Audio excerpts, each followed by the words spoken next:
I like to say for the record, I need number one to find a Buddy Christ shirt. Number two, I remember my mom was pissed off at me because like I was like, "Look, mom, Buddy Christ," and she just looked at me like, "You know what? No, no, we're not doing this." Yet she actually likes Dogma. That's the funny thing about it. It's weird. My father, I actually kind of blame this movie a little bit for my dad's faith getting rocked because of two things. My dad was one of the biggest fans of George Carlin, and number two, uh, I forgot what part of the movie it was, my dad was like, exactly. And ever since then, church in the Shaw household was a little bit different. Anyway, Ladies and gentlemen, we're here to talk about Dogma, but before we get into this movie real quick, I will have to say this. Kevin Smith is the catalyst for how 3BG came to be. In a way, I was listening to his podcast when I was out in California during my last year in California in the Air Force, and that's when he had started Smodcast.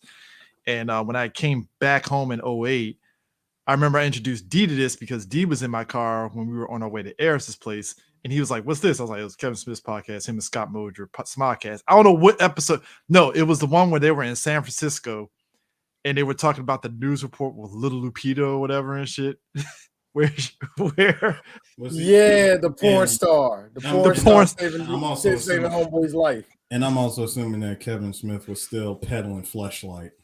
Yes, he was. No, not at that point. Not at that point. No, Adam and Eve. Adam and Eve. It was Adam and Eve. Okay. Adam and Eve. Fleshlight until much later. Around when he started pushing Tusk, that's when he started pushing the Fleshlight. But the early promos and commercials for I can tell you, was fucking hilarious. I can tell you the exact episode that actually really inspired me and Chris to do it. It was actually 2 years later. It will be 2 years later.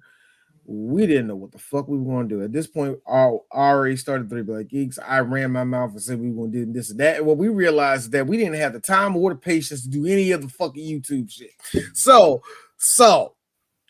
what happened was me and Chris was going over to I forgot what we were doing. I was helping you out with one of your jobs, Chris, or some other bullshit, whatever like that, right?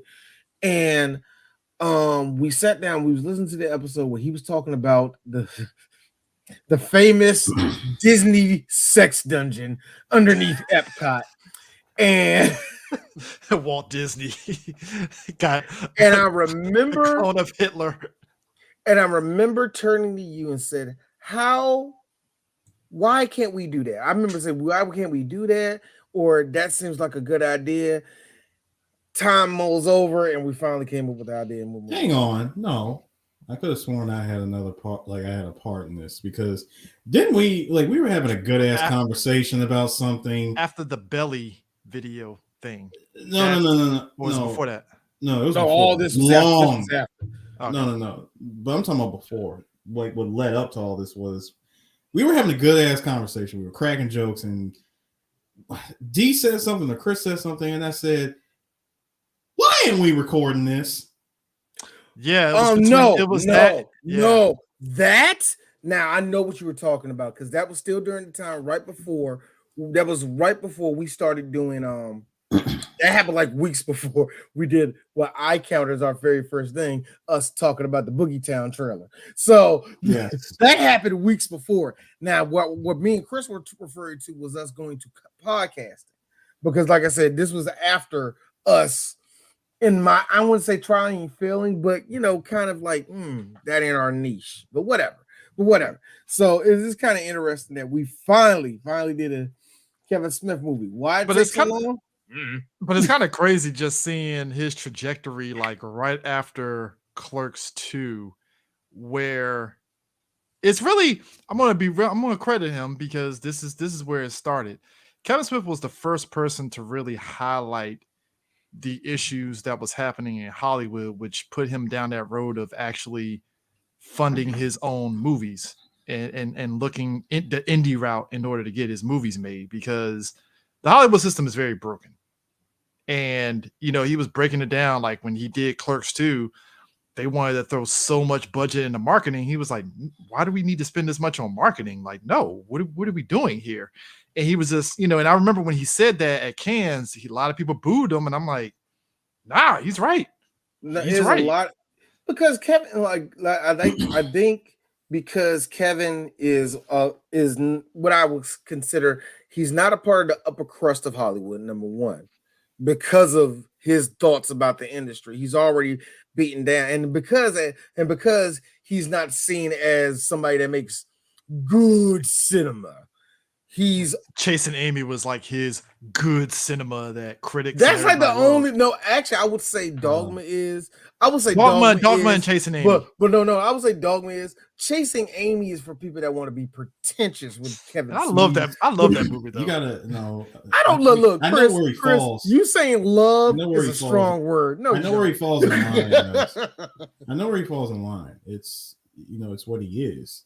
Kevin Smith is a Gen Xer filmmaker. Yeah, just like Robert Rodriguez, Yeah. that 90s era, just like Quentin Tarantino, they all came up during the 90s where their stuff was like groundbreaking and stuff like Reservoir Dogs with Quentin Tarantino, Air Mariachi with fucking Robert Rodriguez, because the Air Mariachi, the movie that nobody fucking remembers.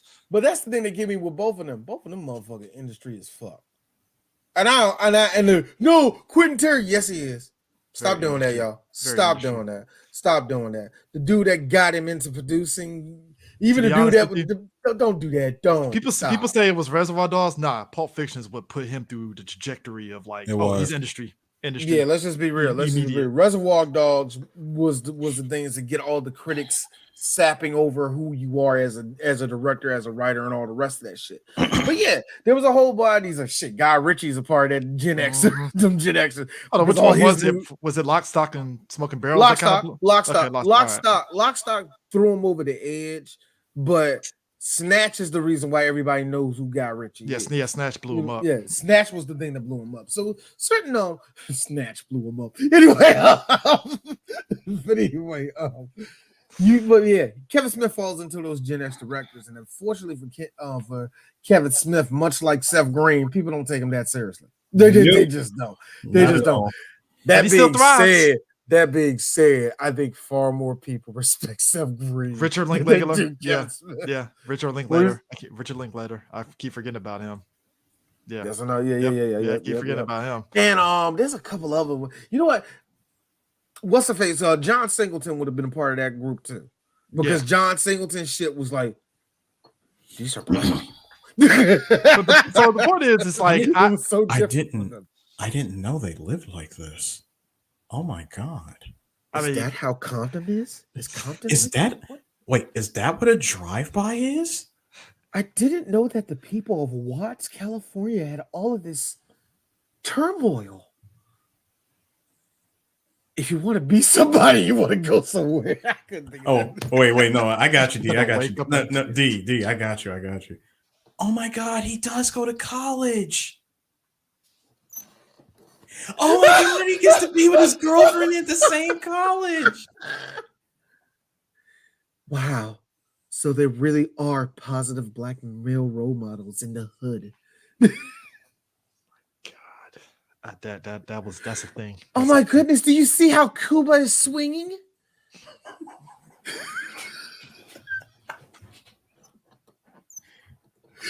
One more, y'all. Oh my. I didn't know that Paul Walker had a black friend. See? Get it, y'all? Get it? That's John Singleton. John Singleton. Let me real quick. Maybe we might do. He will fall under, but he will. We're definitely going to go through the Fast series again. But Too Fast. D just haven't made Too a Fast. decision yet. Too Fast is what happens when it's like he really made Paul Walker go from Wonder Bread white dude in the first movie. In the second movie, man, you my nigga. And I'm like, where did this Paul Walker come from here? Like that's John Singleton right there. And you know that was John Singleton. John Singleton. No, and that was the thing. That was the thing that I loved about Paul Walker was that full 180 face turn. Because, dude, okay, drinking game. Take a sip every time he says "cuz." Bruh. Yo, his personality was like watching paint dry in the first movie. No, his personality was that of a cop. Clearly an undercover cop. He played His personality was one of a dude. This is my last chance of getting a good acting job. I don't know if this is gonna work for me. I hope I become iconic. You can't I'm sorry, y'all. Was Paul Walker really getting a lot of work? Chill. Mean, he played the bad D, guy. did you see She's all that? Hey D, did you see he was the bad guy in that movie. He was a bad guy in Bones. And hold on. Duh. And hold up. Hey CJ. Now he killed a black guy in Bones. Hey CJ. Now you say that he another was day it didn't why. Now you say, hold on, CJ. You said that he played the bad guy in She's All That, right? Well, as Kevin Smith's best friend would say, after that movie, that's when everything went to hell. Man, listen. And I circled it back to Kevin Smith. Hey, yo, look. Eris had the gall to tell me this. He said this, and this is a good one, y'all. This shows you that me and Eris watched his movies way too much too. Because this nigga said, I was like, well, I think Dogma is his best written, blah, blah, blah, blah. He was like, nigga, a year later he did Jay and Silent Bob. That was his best written stuff. There's a script. There's a script for that movie. For the Blunt Man and Chronic movie. There's a script within a script. Dog. I believe Kevin Smith wrote up to Carrie Fisher getting 8 out, and everything else was just hijinks. They just. I was gonna say this. The thing about Dogma for me is why I like it is that when you grow up in Christian school, just being in the Christianity faith or just hell any faith, whether it's Catholic, whatever and stuff, there are aspects of this movie that you automatically key on and laugh. Like for instance, the shit demon, aka the Go Gotham. People don't realize the Go Gotham is based off of the shit from when Jesus and the other two people on the cross when they defecated after dying and stuff, and that's what the Go Gotham is made out of. Let me tell y'all something. Crazy. Oh no, technically, according to a very young Selma Hayek at the time, she said, excluding Jesus, anyone else that they crucified. My bad, excluding Jesus. That being said, this is what everybody except him. All right, for real talk, y'all. Lost muscle control. Jesus, muscle control is steel, Jesus, even in death. My man Jesus. You see these ass niggas. You see listen, what I'm working with, nigga. Listen, look at that. Stab him, motherfucker. Listen, I might steel be tight. Listen, I might be going to hell for saying this, but I mean, real talk. When she said excluding Jesus, I said, so Jesus went into stasis lock. Got it. No, Eris. Yes, he did. Because if Jesus did it, it would be called holy shit. I was talking to my wife today. And I'm gonna tell all you, D fucking hates puns. I hate puns. I fucking hate puns. Me and Eris could do it all day. Yo, me and Eris could do puns all day. You know why we don't? That's like scratching balls. D. It's easy. D. Your wife after the pun. Terrible. It is like coke to her. There you go. I gave my wife this picture. This woman shaking this guy's hand. She's like, my name is Amanda Lynn. And it was Amanda Lynn on top of a man. He's like, hey, my name's Amanda Lynn too. Angie turned into James Brown. You're having fun again, nigga. But past the go. I hate it. Oh yeah, by the way, just letting everybody know, we had a fucked up day. We're going to be all over the place. Strap in. Anyway, go ahead. Besides the Go Gotham, which is like I like how it just proved to you that the Catholics made so much fan fiction. But the crazy part was that, I think Kevin Smith, it was one of his Kevin Smith things where somebody was like, dude, I put a shit demon in a movie about God. Like, come on. Like, no. What solidified it? What really solidified it is what really solidified it was Chris Rock who said it very bluntly. A shit demon. Perfect. But past that though, it's that It's also Bartleby and what's his face? Loki. Bartleby and Loki. Bartleby and Loki. They're in the gun shop just casually talking about stuff like Sodom and Gomorrah and all that shit. Just so casual and stuff. He's like, yeah, it's fire and brimstone. Fuck, I mean, said, what work? You just lit a few fires. I rained down brimstone. There's a process to this. The one thing I appreciate it's like the most physically exhausting thing on the planet next to soccer. My man, he's like, oh, I'll take this gun. I'm like, oh shit. My man got the Trey 5.7. So the one thing I give Kevin Smith is that he is, you can tell he's a Catholic school kid. You can tell because all of his jokes, Chris, comes from a kid that was in a Christian school. Each and every one of them. I would have made those jokes. Down to the edge, yes. And a lot of y'all are going to say, this is not edgelordy. If you went to a Christian school, this is a very edgelordy plot. This is super edgelordy. In fact, D probably wrote half of this plot when I was in Christian school myself, yo. All right, man. So these demons, they come down, right? And they find this girl. And she's like the reincarnation of Virgin Mary. And guys want to fuck her, right? And that's when it gets weird. So now, see, if D was to explain this to me, I would say, all right, how many times did you listen to that Judas Priest album? Nah, nigga, it's Christian school. Do you know what happens when you have... No, this is what you listen to outside of the school. No, Chris. This is what happens. You see, when you go to Christian school, you have to deal with the Christian school world and the world. And when you have both of them squeezing on top of you, where you're having this one half over here, nigga, you ain't real, nigga, because you go to that school, and you have the bottom half over here, like, all right, Dwayne, you're gonna go to hell if you do that, and it's squeezing upon you. Do you know what that does to you as a child?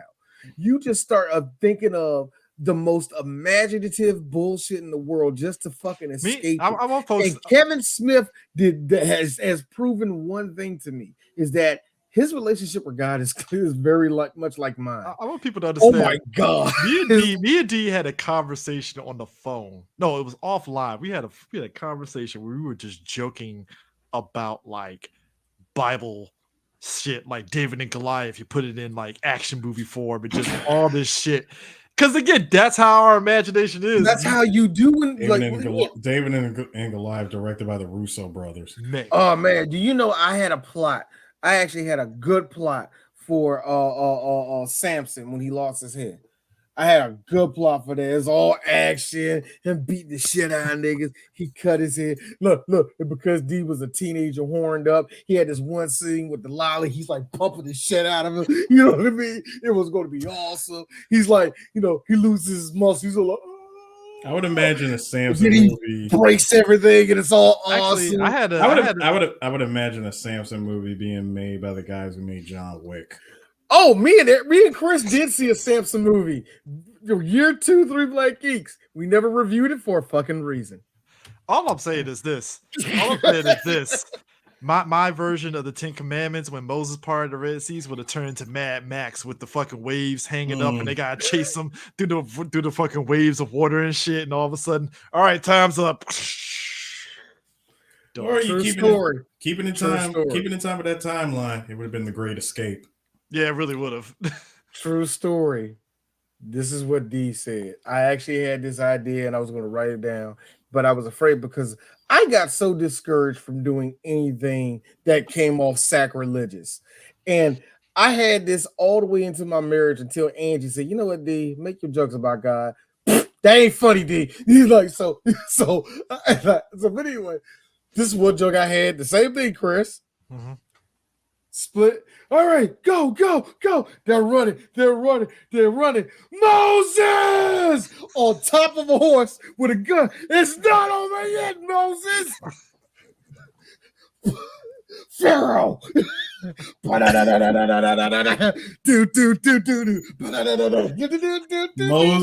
Moses directed by Hideo Kojima.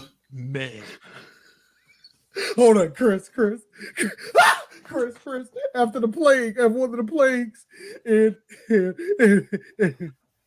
and Aaron, not Aaron wasn't there yet. But one of Moses' people, his girlfriend dies.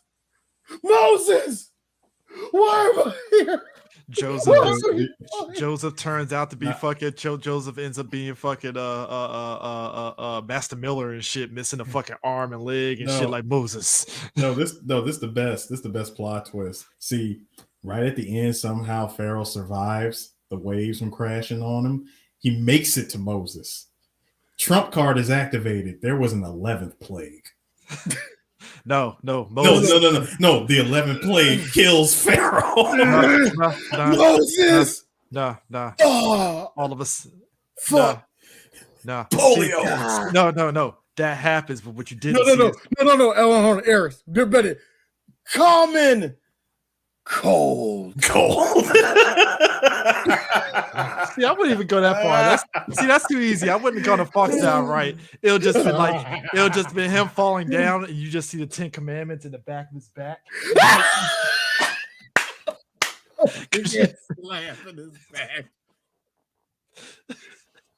You didn't see Moses do it. You just see come out of nowhere like.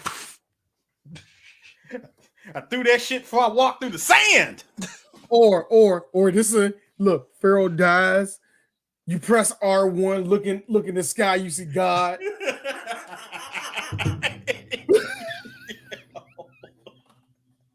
Yes, Buddy Christ. First off, I want a Buddy. Like I said, I want a Buddy Christ shirt. I want a Buddy Christ mini statue. I want a mini statue. I need the mini statue. I would say this. I think I've seen the Buddy Christ mini statue several times in my life, and I never bought it. The thing about this movie is that Bartleby and Loki, they found a loophole of getting back into heaven because George Carlin's Cardinal, basically revitalized Cardinal Glick revitalized the Catholic Church with the symbol of Buddy Christ, which basically means that Loki diarrhea, dysentery.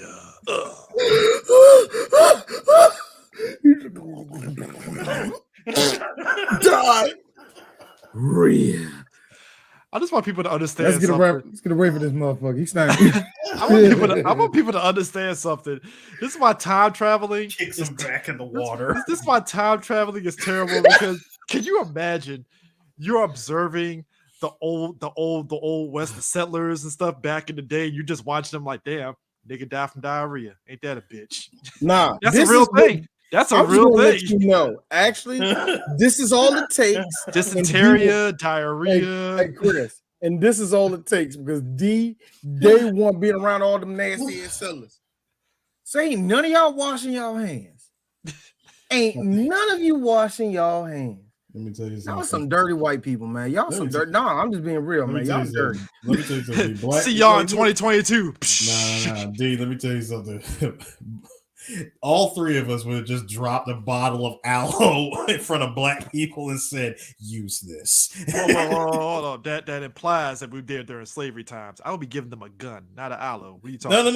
No. I'm talking since we're talking about diseases, motherfuckers. Oh, we talking about the wild. We're talking about the wild West niggas. You know, free niggas. Yeah, we're talking about free them. Niggas. The Buffalo soldiers, them guys. All right, yes. cool. Yeah, Buffalo soldiers. Before we all went up to the Dakotas, we started killing our Native Americans. Yes, that's what they use this for, to kill the Native Americans off. So if you ever ask yourself, hey, why do Native Americans blacks don't get along the way I think so? About 40 years of that. History lesson. Anyway, don't you love it? No, but don't you love it when loopholes are discovered? Yeah. You really think that you're going to try to beat the system of God? That's the thing that gets me. See, you're not beating the system. No. You're not just beating any system. You're beating the system of God. You're trying to outsmart God. And I always and I like that everybody freaked out. But see, it's one of those things I liked about the movie because everybody freaked out about it. Come on, even the one line God was wrong. Yeah, because everybody think God was wrong. When you really look at it, it was a plan all along. Wait a minute. Yeah. So and that's the thing. Me and Chris recognize that. Yeah, God, that's kind of how it goes. But I like how Azrael. Everybody falls into place. That's actually how I like how this bad writing. That's God, bro. Yeah. Trust me. I like how Azrael. Thank you, Chris. Thank you. I like how Azrael broke that shit down. It was like, all right, guys, they're coming after you. Understand, you pissed off God. You pissed off Satan because you're doing a better job than he ever fucking did. Yes. You're pissing off everybody. You stop killing. Just Boy, I love that one line. He said, you sound like old Scratch. Bullshit. You sound just like him, dude. He's like, you sound like the Morning Star. Morning Star. He's like, you sound like Lucifer. You totally lost it. He's like, I have lost it. I'm like, I do like the fact that this was Ben Affleck right before he started really actually acting. Like, it's so funny to see. Was this before? This was long before J-Lo. No, I'm saying, is this before Good Will Hunting? No, this is after. This is after. This is like 3 years after. Okay. But it's so funny to see Ben Affleck. Like, good example. I thought he was great doing Batman. Think about him, how stoic and how you can see this patience with his acting and all the rest of that now. To back then, where he always make that little smirk. It's like, yo, Ben, stop doing that. That's why nobody liked you back then. Because it looked like you didn't read your lines. Because I'm acting, motherfucker. And it's like, oh shit! I gotta go to an acting gig. hello. That's a good one. I mean, and the thing of it is, you hear him grab his keys. I mean, it's Kevin Smith's credit though. He even says as much. Like whenever he's done movies, he's always let the actors kind of ad lib and do whatever. So you see that shine through with Ben during this movie, big time. And it's kind of funny. I think that kind of directing bit him in the ass when he did on Cop Out. I think Cop Out is the reason why it really hurt. That hurt the shit out of Kevin. It works Smith's for Tracy Morgan, but not Bruce. It hurt his. To me, it hurt Kevin Smith as a writer, hurt him as a fucking director, hurt his ability in Hollywood. Because remember, there was people that stopped talking to him for no reason. It was stupid at the time. And then there was and then there was his position on Harvey Weinstein, and everybody really stopped talking to him. Boy, that was funny. Because he wasn't shitting on him. It was just like, hey, this he wasn't. No, that's what I'm saying. No, but Chris, that's the thing. He wasn't even shitting on him, but what he did was the equivalent of just breathing in that direction instead of this direction, and that made people hate him. You want to know something funny? Kevin Smith and Seth MacFarlane never got along with each other. Both of them spoke out on the same things, and one of them was freaking Harvey Weinstein. Both of them, loud as day, with their full chest. Oh, that fucking molester! They don't care. They didn't care. I think it really did hurt Kevin Smith more than it hurt Seth MacFarlane. I think Seth MacFarlane's stock was just still going up at the time, but it did hurt him because there was a bunch of people that stopped talking to him. He still got look, and especially when he talk shit about Kevin Spacey, just for 4 years later for him to be exactly right. Sad, man. Hollywood, look, Hollywood's full of shit. Hollywood is so full of shit, man. The same people that propped up Kevin Smith were the same people that knocked him down when they just heard when Bruce Willis said, "I don't think he's that professional." All of that just hurt. That's what I'm talking about. Until everybody figured out and they had to take Sylvester Stallone and be like, "Yeah, Bruce Willis is a bit of a dick." Exactly. I mean, exactly. But you knew that already. Kevin Smith even kind of alluded to that in Live Free or Die Hard.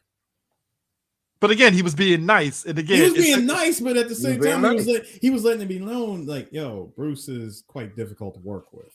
Also, in D's opinion, Kevin ain't made a lot of friends over there at Warner Brothers. Nah, you did. I'm surprised they let him back in the building to direct Flash those couple times. Oh God! I mean, after he sat there, he made enemies at WB for a good minute. Look, after he shitted on Tim Burton and Tim Burton shot back and stuff, which to Kevin's credit, it's like, I mean, Kevin got a good point a little bit about Tim Burton. No, Kevin made a good point about Tim Burton. Here's the thing, like I said, Kevin Smith does have a lot of you got a lot of fucking nerve. I've seen your movies, Kevin, but he stands in his truth enough to be like, all right, I know this. Again, as I pointed out 2 minutes ago when he was like, dude, I made a movie with a shit monster in it. What can you really tell me that I already don't fucking know? Like, come on, like. I think and that's the reason why I think our generation. Then he made a movie about his two of the most popular characters based off of a podcast. Jay and Silent Bob Get Old, aka Jay and Silent Bob Reboot. Yep. I like how I will give Kevin that. I will give Kevin that he made a universe of characters before universe was a thing. Yep. And I will give him that he did that very well. Who knew that Mallrats, Chasing Amy, that weird movie that was in black and white, was all connected to each other. I know what Clerk. I'm just saying. That's what I'm saying. That's how it looked. All of that was. That's what I said. Wait a minute, that black and white movie. That's exactly what I said when I saw Clerk. I mean, I just think the overall structure of the movie, it's like just funny seeing everything goes. Like, first off, they got Alan fucking Rickman in this movie. If you guys get a chance to just look up Kevin Smith, Alan Rickman, he tells the full story on how you got Alan Rickman. But like Alan Rickman is great in this movie. It's the Metatron, the Metatron and stuff, especially when he pops up in old girl's bedroom and he's like, "I am the Metatron." Da da da da. She break out that had me rolling. She broke fire out extinguisher. Extinguisher started hitting this thing. The fire extinguisher and the bat. She broke out the Louisville Slugger. Hey man, that's like putting the fucking fire extinguisher to the burning bush. But you know what? I asked a lot of stuff. I asked for a lot of stuff, and that's what it's supposed to be because the voice of God, yada yada. I will get into that real quick, but we gotta get into this. See, apparently, you would have no genitals if you were a being of the heavens. You don't have any. That includes Salma Hayek, who they didn't show. He lacked definition, and as Alan Rickman said, he's about as anatomically correct as a Ken doll. Yeah. And you know what's the best part about it is Kevin Smith could have easily gave Salma Hayek boobs with no nipple on it. Yeah. Why didn't you, nigga? Missed opportunity. No. You could have did it. You should have did it. Chris. What's so good? Hey, Chris, if I could just borrow your line real quick. This close to great. Black people, we could have done it. We could have done it, Kevin. You could have done it. You could have look. It'd be all right. Look. Nobody will write a blog about it until now that you sexually did something to her 20-something years ago. You should have did it. You should have did it where you had to stop. And who knew that said titties would grow 5 times over time. See, here's the thing about Salma Hayek. I get it that she's getting older. I get it that she was nursing. She was nursing for a while. Yeah, Hollywood weird. But the point is, this Salma Hayek, she could be flat chested with a slur, and I'll still say, hi. I think Danny Trejo said it best. If there was a peak Salma Hayek, when he was on set with her, when she did that dance and From Dusk Till Dawn, that was like, nah. Salma Hayek sitting on a bed with no drawers on, playing the guitar, not really playing guitar. Movie? She Desperado. When she was doing that guitar, like I said, sitting on that bed, coochie all on the sheets. That's peak Selma for D. I don't know. Dust Till Dawn does it for me a little bit more than that. Dust Till Dawn, y'all just saw a strip tease of her. Hey, first off, Salma Hayek strip tease is elite. All right, it's elite. First off, that movie is overrated because all y'all talk about is that and nothing else. Y'all got Fred. Don't put me in that shit. Y'all put you into it, nigga. Fred Williamson has makeup on, and I have yet to hear you talk about it. No, because I'm talking more so about Fred Williamson taking the dude's heart out randomly. That was fucking. No, Chris, you fucked up. Yeah, I'm talking about them titties. You messed up. This close to greatness, Christopher. You had it. You had it in your hands. You're Ricky Walters and shit. Fumble, nigga. You had it. It was across the goal line. But I just like how between the anatomically correct, the fact that she's not believing that he's from heaven, he snaps her into a restaurant. He's like, "Oh, we're in Mexico? Oh no, we're actually down the street from your apartment at a Mexican restaurant." But this is the only place where we can get good tequila. And I happen to be down the street from your apartment. I like how he drinks and immediately spits. I'm like, what the fuck are you doing? And here's the funny thing for D. When I seen him did that, I was like, oh, let me guess. This is some stupid. Hey, Kevin, I've been to Christian school for 4 years. Let me guess. The angels can't have alcohol, can they? Yeah.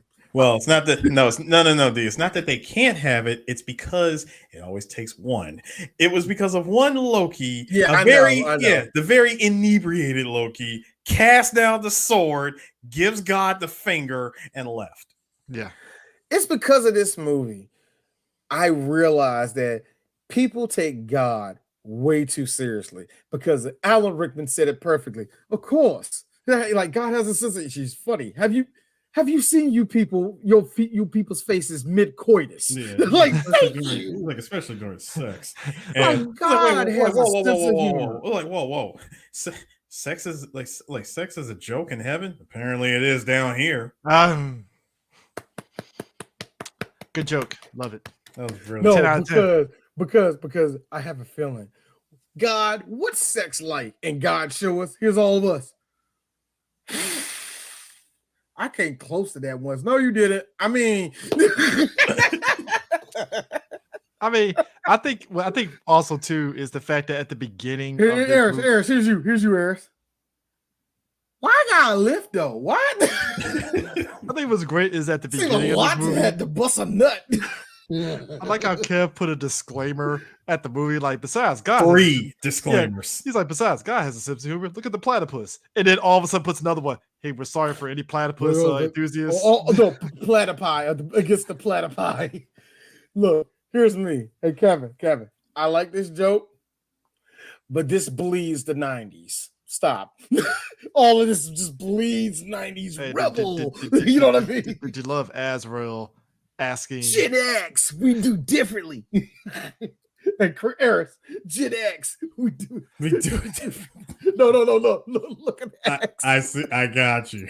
my man Azrael sat there and said there is no greater sin than sensual air. And I was like, he kind of got a point.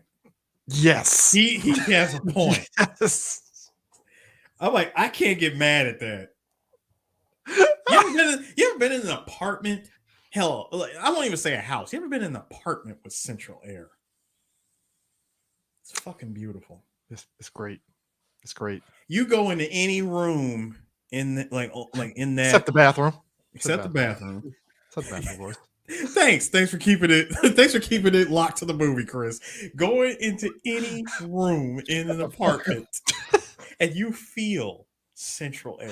My man sat there and asked the lady.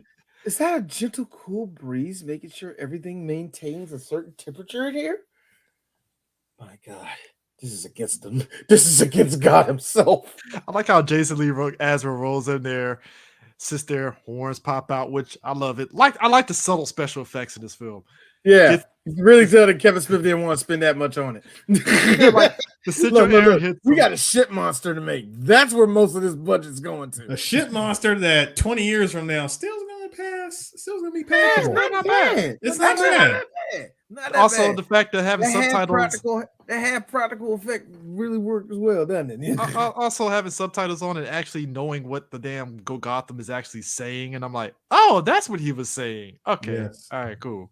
But also the fact that he goes in there, central air hitting him, pick that up. This is gonna be our central headquarters for this thing. So D Shaw 3BGP Geek. So just a regular random ass house in Cherry Hill is going to be in the middle of suburbia. My man said Cherry Hill, yeah, suburban New Jersey. I had to pick somewhere in New Jersey. I couldn't think of that. Yo, what if I also like that this is Jason Lee before Jason Lee really. My name was Earl. I think my name is Earl. Either Jason's really implying a lot of that country in his voice, or that's actually how he talks, and he's just been lying to people for years. I know it ain't. I'm just playing. About to say, I've watched early Jason Lee skateboard videos because I'm old. I will say this: I'm glad. You remember how? All right, one of the many jokes that I always say on here. You probably hear me say it on here. A few of y'all viewers, listeners heard me say, "Man, if such and such decade is over, I'm finished." I thought that would be Jason Lee. It was finished for him doing all the Gen X shit, because after like 2001, he became a different actor to me. That's just it. After Jay and Silent Bob Strike Backs, he became a different actor to me. Oh yeah, and he actually, I hate to say acted, but My Name is Earl gave him a whole lot of range. it gave him a lot to eat on. You know, so Jason Lee's a whole different other actor now, man. Base God Ted Turner gave him second life. Yeah.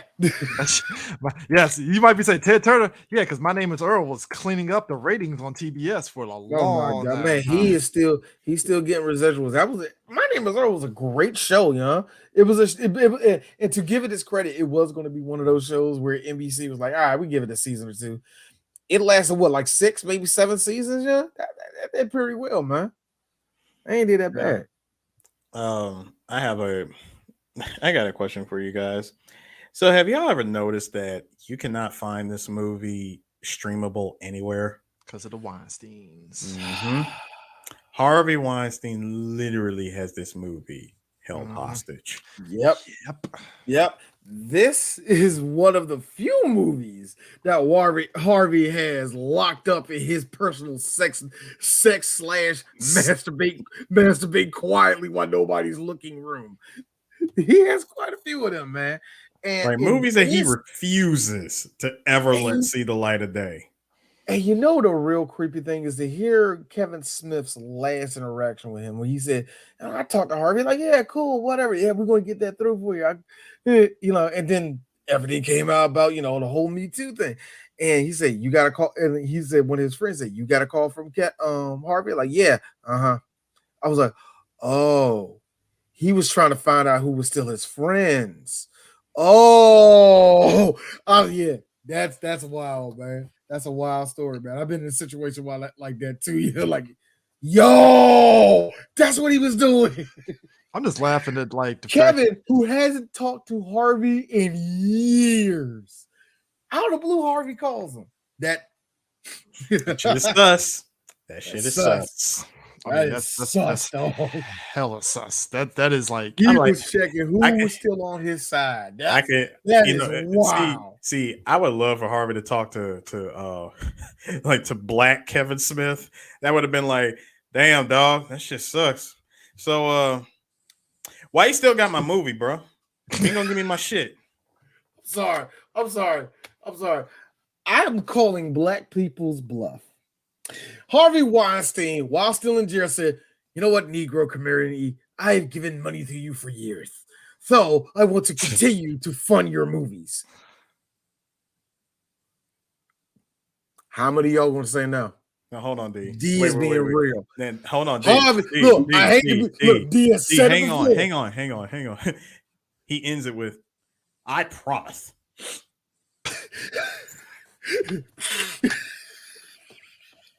Eric. Don't ask what was on that. Or don't ask who that residue belonged to.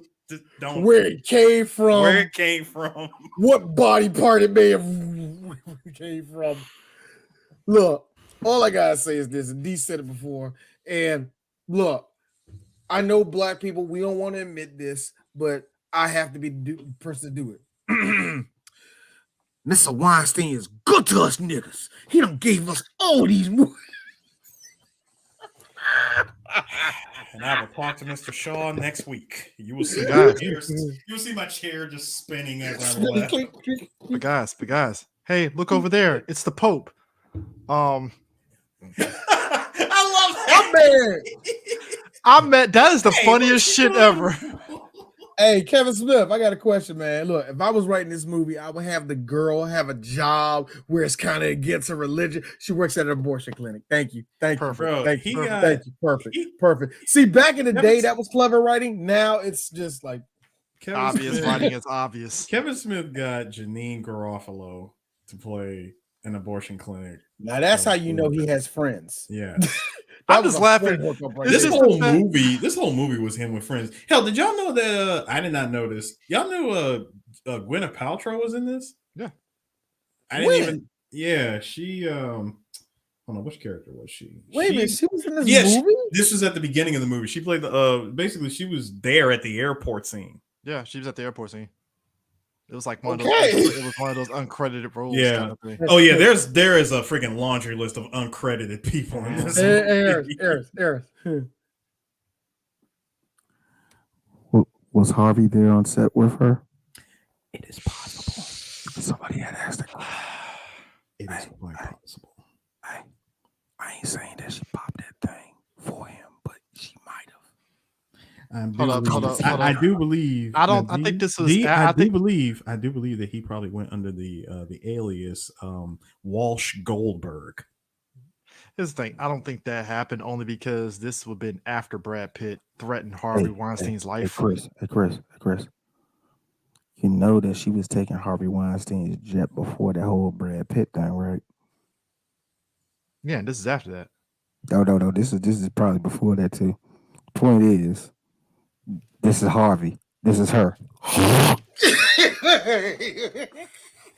The opinions of 1D Shaw does not reflect the 3BG at all. No. Let me make this very clear. I don't give a fuck about the Goop girl, okay? I don't care about her. Okay? The rest of those girls who had to go through hell, no. I ain't worried about the Goop girl, okay? Just keep it real. Just keep it a buck. Keep it in stat. But D, fortune favors the brave. All right, if anybody's seen the South Park special, all I see is this. You know that's what she did too. Anyway.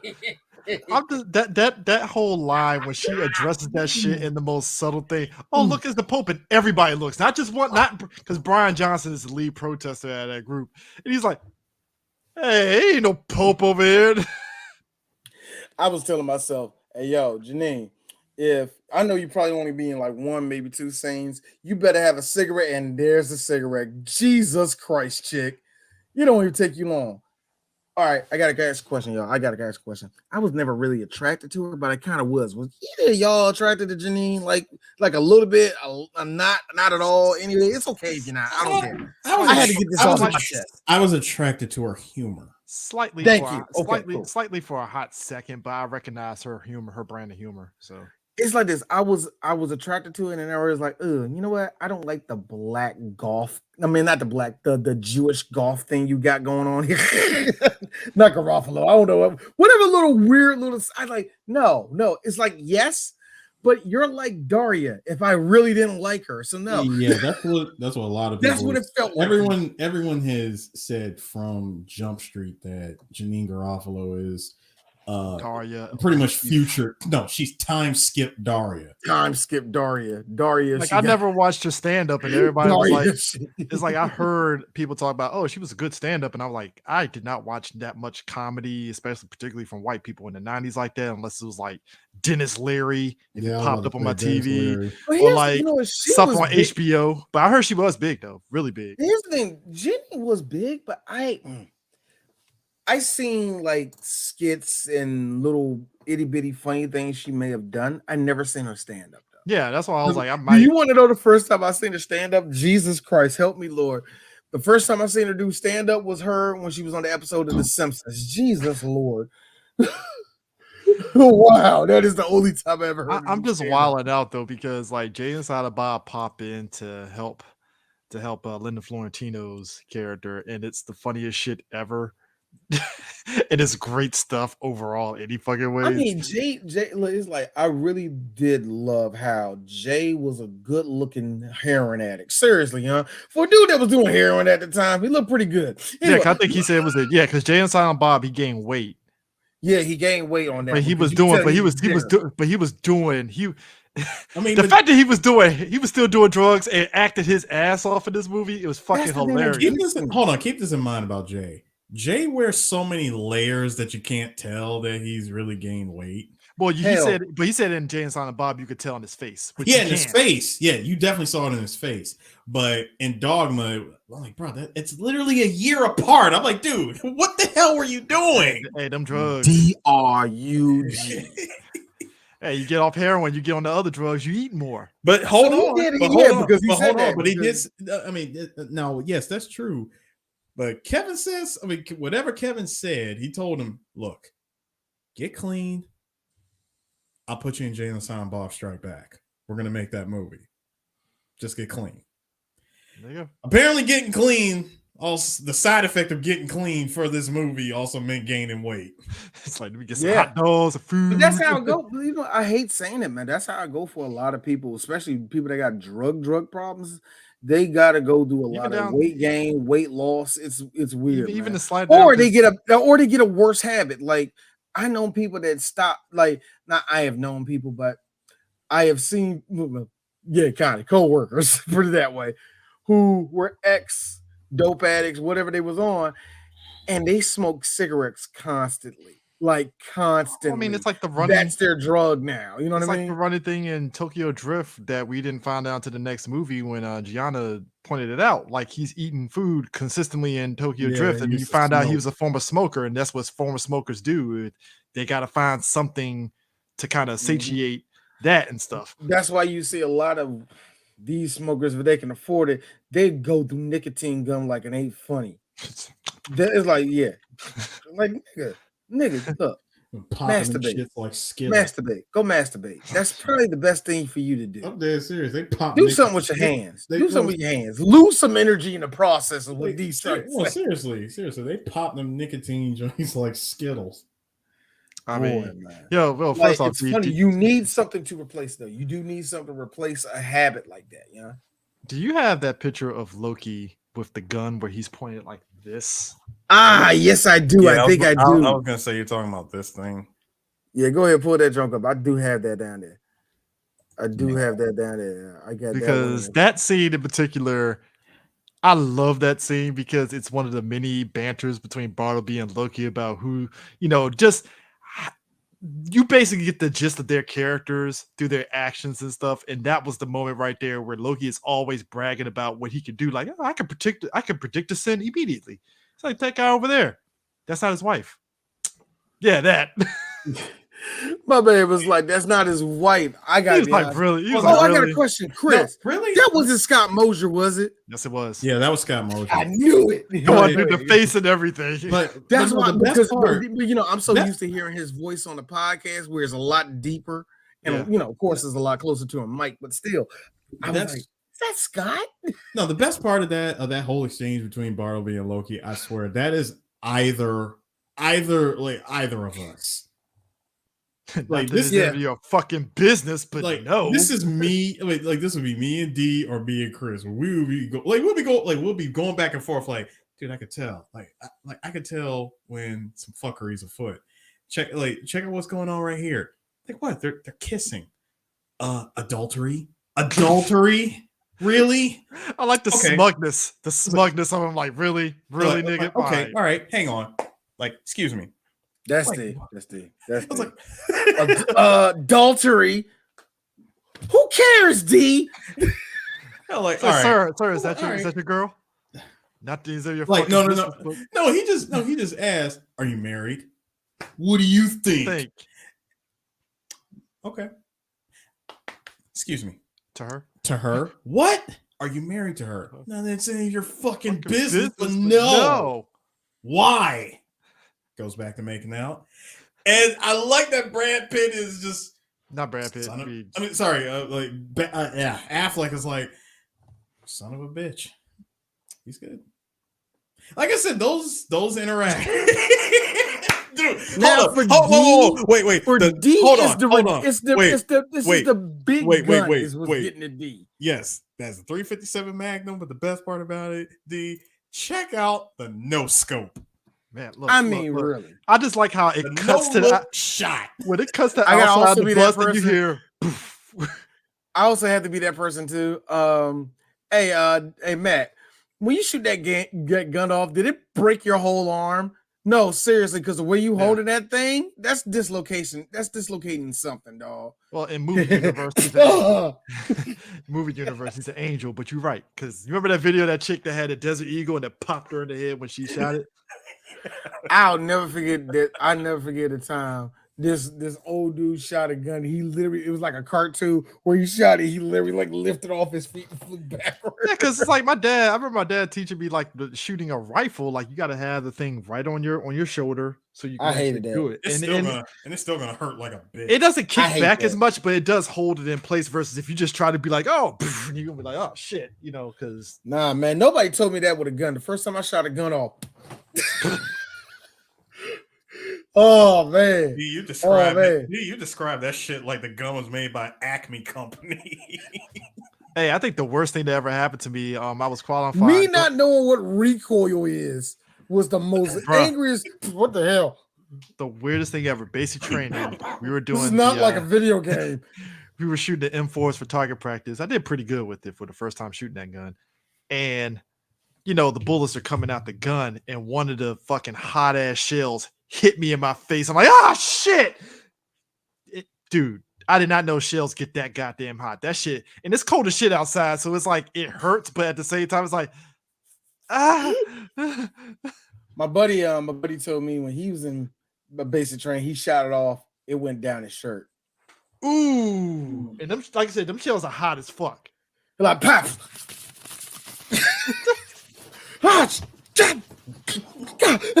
What are them? Them shells are hot as fuck. They don't tell you that shit when they go through it. It's like, really? You didn't tell us the shells just buck shots you? It could hit you in the face? I'm like, somebody didn't read their handbook. Hey, they didn't tell us that shit during the whole training thing before that. Nigga, that's the reason why they give you the handbook at the beginning of basic. They didn't give us no goddamn handbook.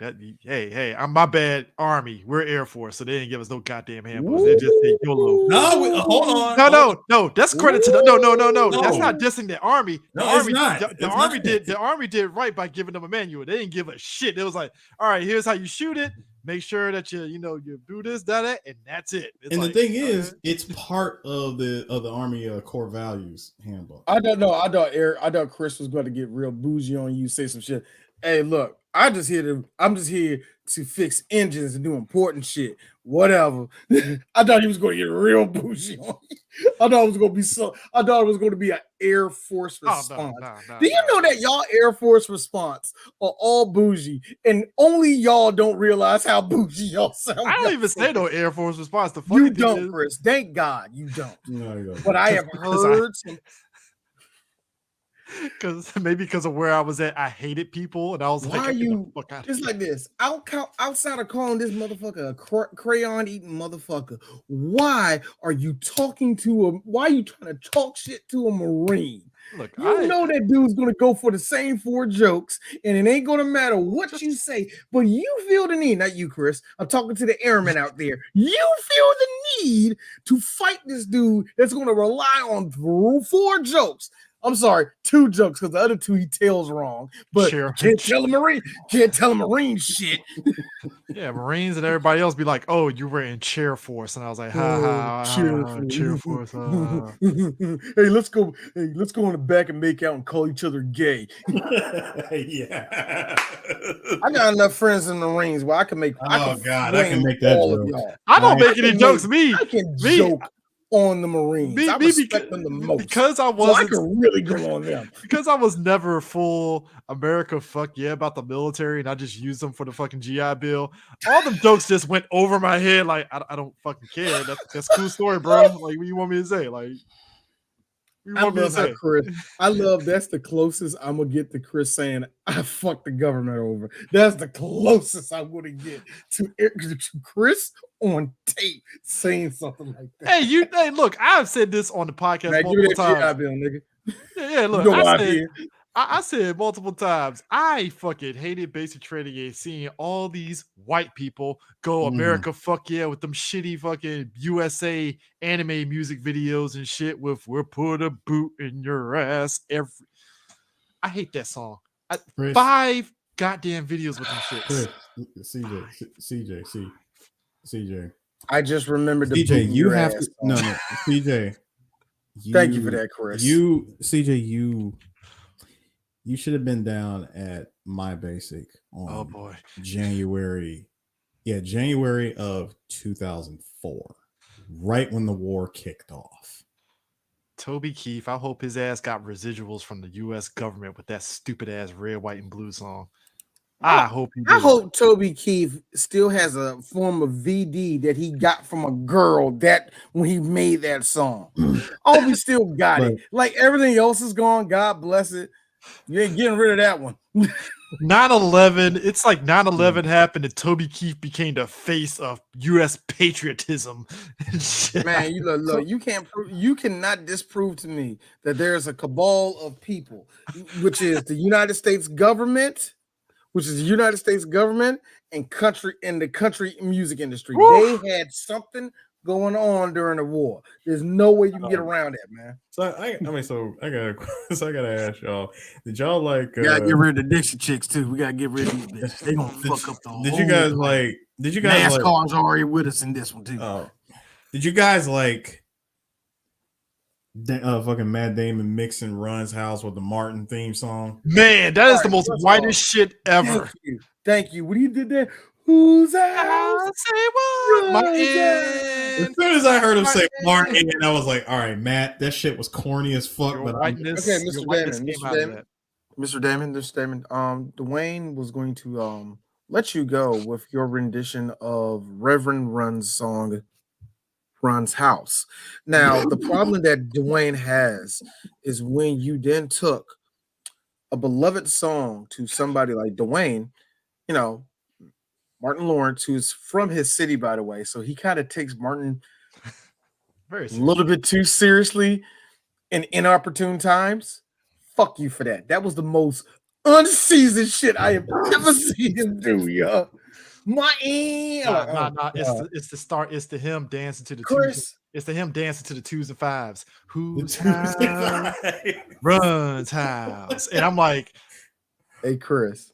I'm like, you did not just sit there. Hold up. You did not just sit there in front of Affleck and straight up DJ'd that shit. You did not just blend these two songs. Dance to the 2s and the 5s, like, bruh. Man, look, y'all. That is a blend of white that only came out of the late 90s. That I hate to be that person.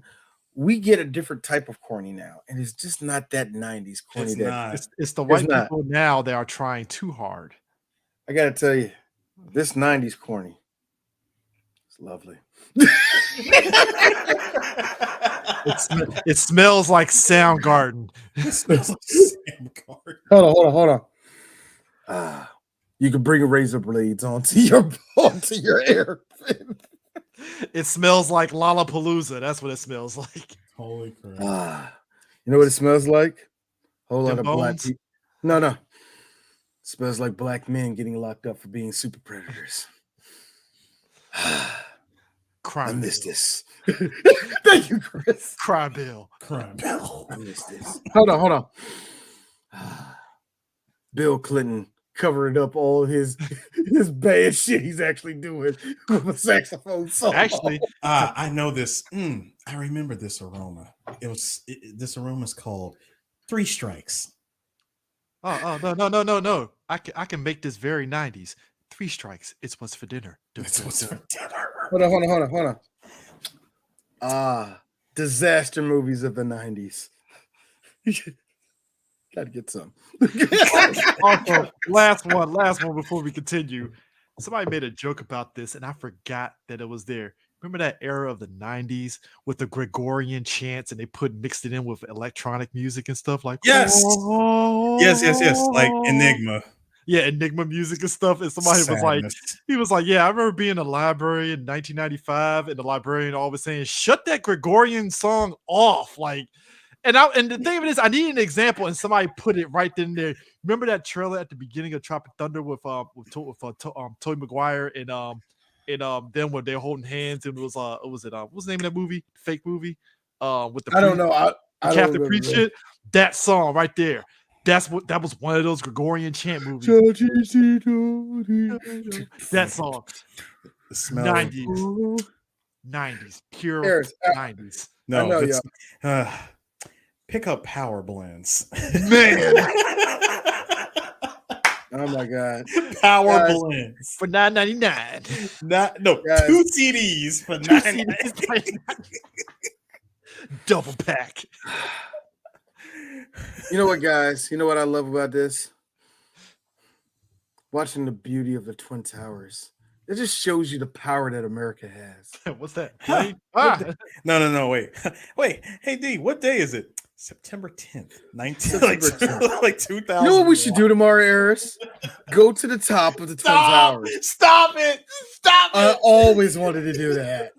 all of a Just sudden, always wanted to do that. all of a sudden, you see me looking like the Flash and fucking BVS. Wait, don't go to 9/11. 9/11. It's gonna happen. What's that, Chris? 9/11. What What about 911? No, Chris, you gotta Get say up, you gotta say get no, Chris, you down. gotta say the line. 911. Hold up, down. Chris, you gotta say the line that Flash said in that dream. Am I early? Am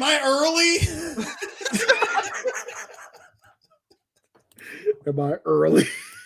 Nah, here's my ass. Am I early? Am I early? And meanwhile, the fucking towers are already filled. I'm like, ah, shit, I'm late. See, D, to go back to what you were saying, you said I always wanted to be at the top of the North Tower. Here's me. I think the view's better from the Empire State, but that's just me. Speaking of You which, know what, Eris? This is what we should do. Let's just cancel both of that out. Let's just take a walk around the Twin Towers during that time. That would be great. Like have a little picnic in between the two. I don't know, man. I'm still tired, man. Like we saw the MJ anniversary concert at the Garden. Oh my God, yes. It was so beautiful. Nigga. Hold on. We saw that shit Monday night. Everybody's gonna be talking about it on Tuesday. I'm sorry. Excuse me, sir. I got a lot of blaming gays for a lot of the bad things in the world in here. I wanted more of that. Thank you. God. Sorry. I'm sorry. Go again. Blaming gays. I love it. Hey, I'm sorry. Hey, look. All y'all kids that didn't really raise in the 90s. Yeah.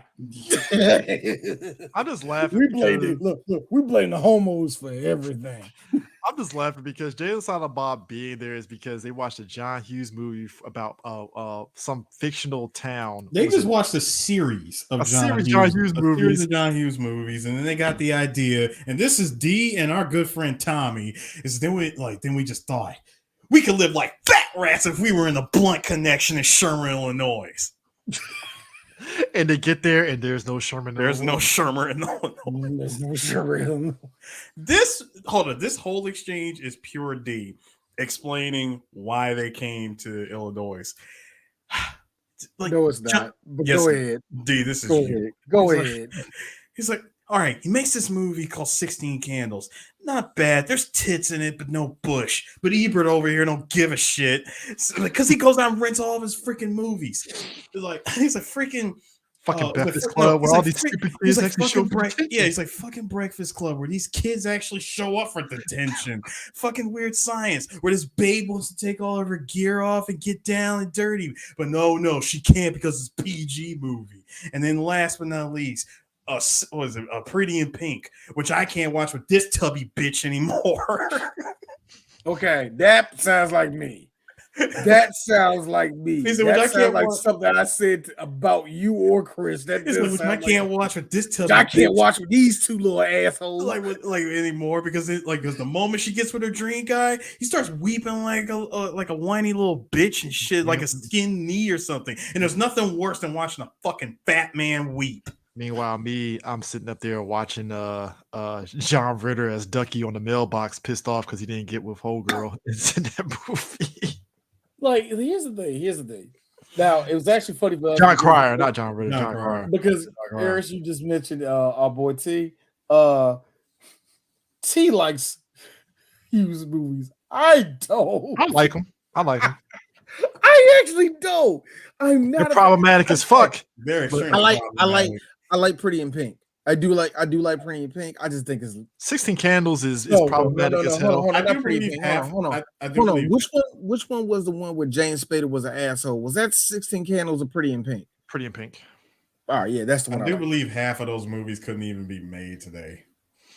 Oh, also, I like how there was another fuck you to John Hughes later on in the movie where some Hayek's and She was Smart like, joke. I'm responsible for 19 of the 20 highest grossing movies of all time. What about the other one? Somebody sold their soul for that shit. Like someone sold you their know, soul all of a sudden, to get- He's like, I had nothing to do with that one. Somebody I sold had their soul. nothing. He's like, somebody sold their soul to Satan to get the grossings up on that piece of shit.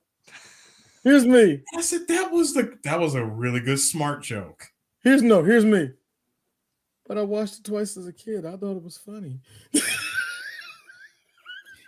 Correction, D. You thought the traps and the burglars. No, we talked about this. We talked about that. Speaking of which, ladies and gentlemen, we have done both Home Alones. Listen to them.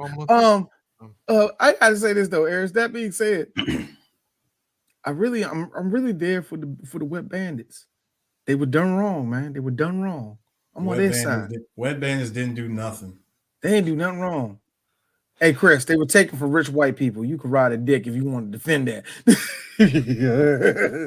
All I'm saying is, Hey, Chris, you go to that neighborhood. That old man that molested his daughter that couldn't see his grandkids, he would have called the cops. You stop it right there, sir. Everybody loves old man Marley, okay? Old man Marley touched his daughter when she was 16 and she ain't never been back to that house. Speaking of which, speaking of Christmas. Speaking of touching. Because I ain't going in. No, go ahead, Chris. Speaking of touching. Wait, Chris, why are you gonna say speaking of touch? Speaking of touching, Jay clearly has never touched a fucking manual shift car because this nigga was in first gear driving down that fucking highway. He's like, what gear are you in? Gear. Chris, hold on, Chris. Did you like that 90s? That's D. That's D. Did you like that 90s car it was a gauge cluster where that shit said check gauges? Bruh. My nigga was in first gear the whole time. And I'm like, so you didn't pick up okay. Best joke was, what do I know about driving? And he was the one who said he has to driving. Hold up. D, our favorite line. Is a man, let's get the out of all the immoral hot pieces of pussy that's here, we have to get the one that's a Jesus freak. Let's get the fuck out of here. Wait a minute, I'll scream rape. I think the one before that when she was like, "Do you believe in God?" And he was best line in the movie. Before that though, when she said, "Do you believe in God?" he was like, "What the fuck?" Holy shit. When he said I'll scream rape, I was like, bro, my man got his fist ready to throw hands. You know what? D has to say this. Hey, Chris Rock, I really didn't want to see your ass. I'm done.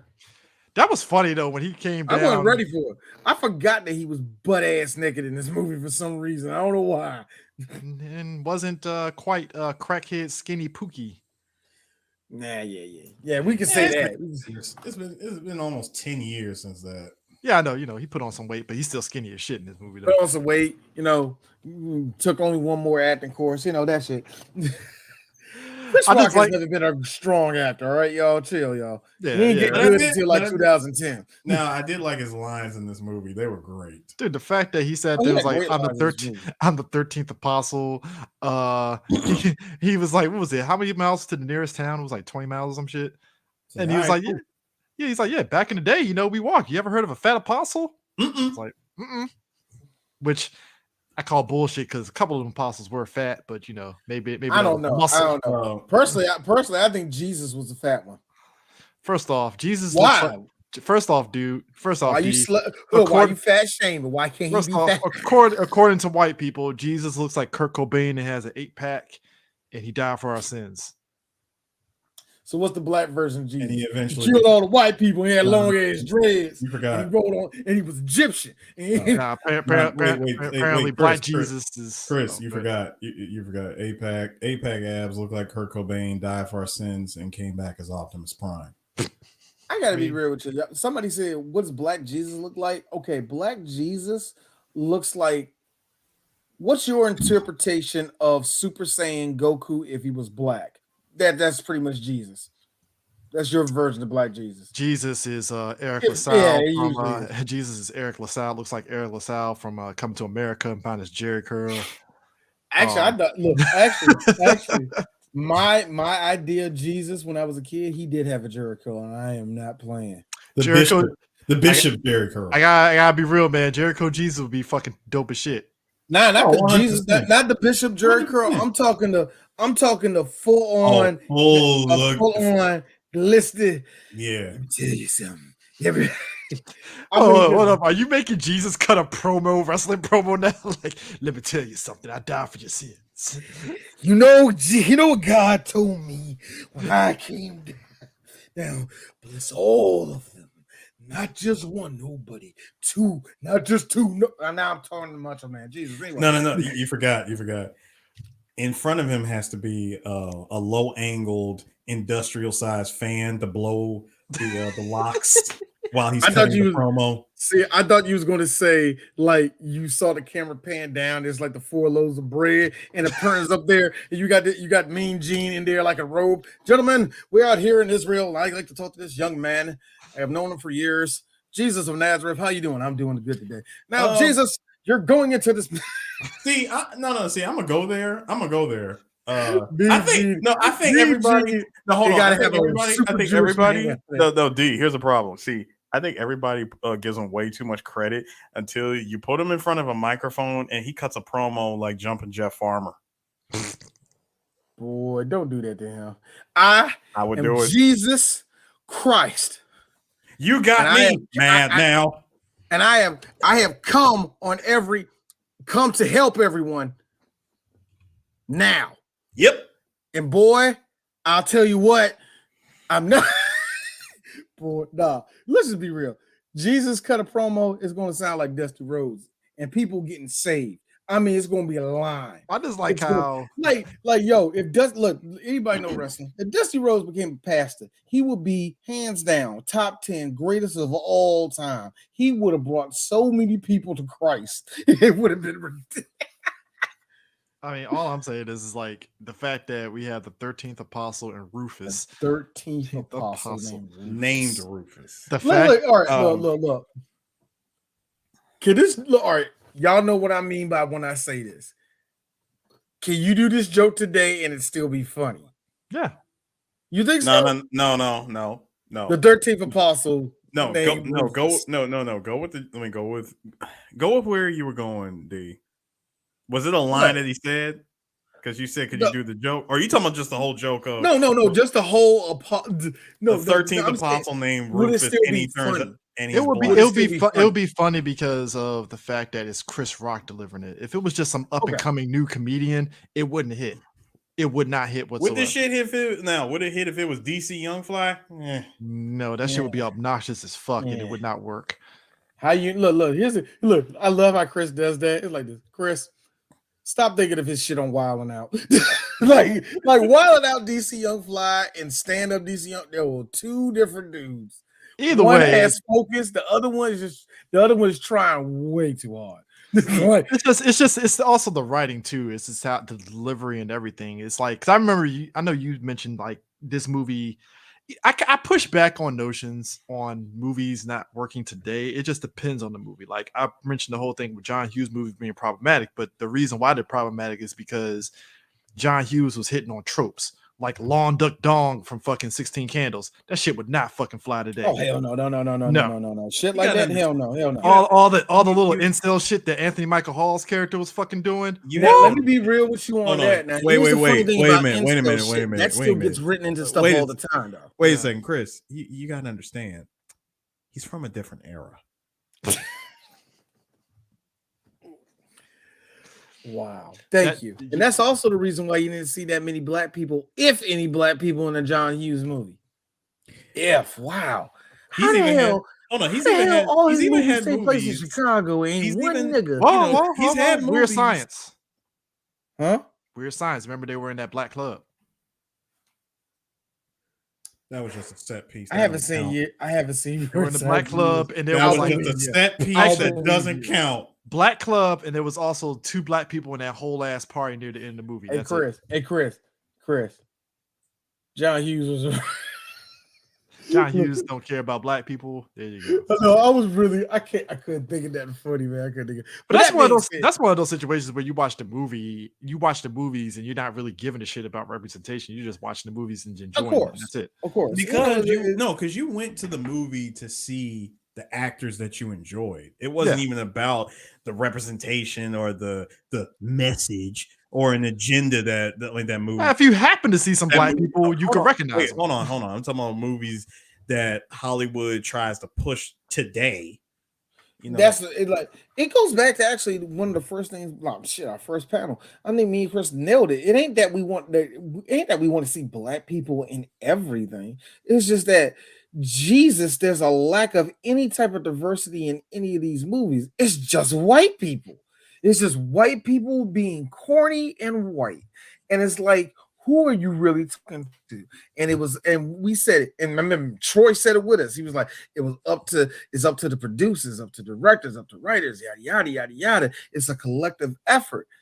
What white people heard was, I hear you, Negro race. We want to put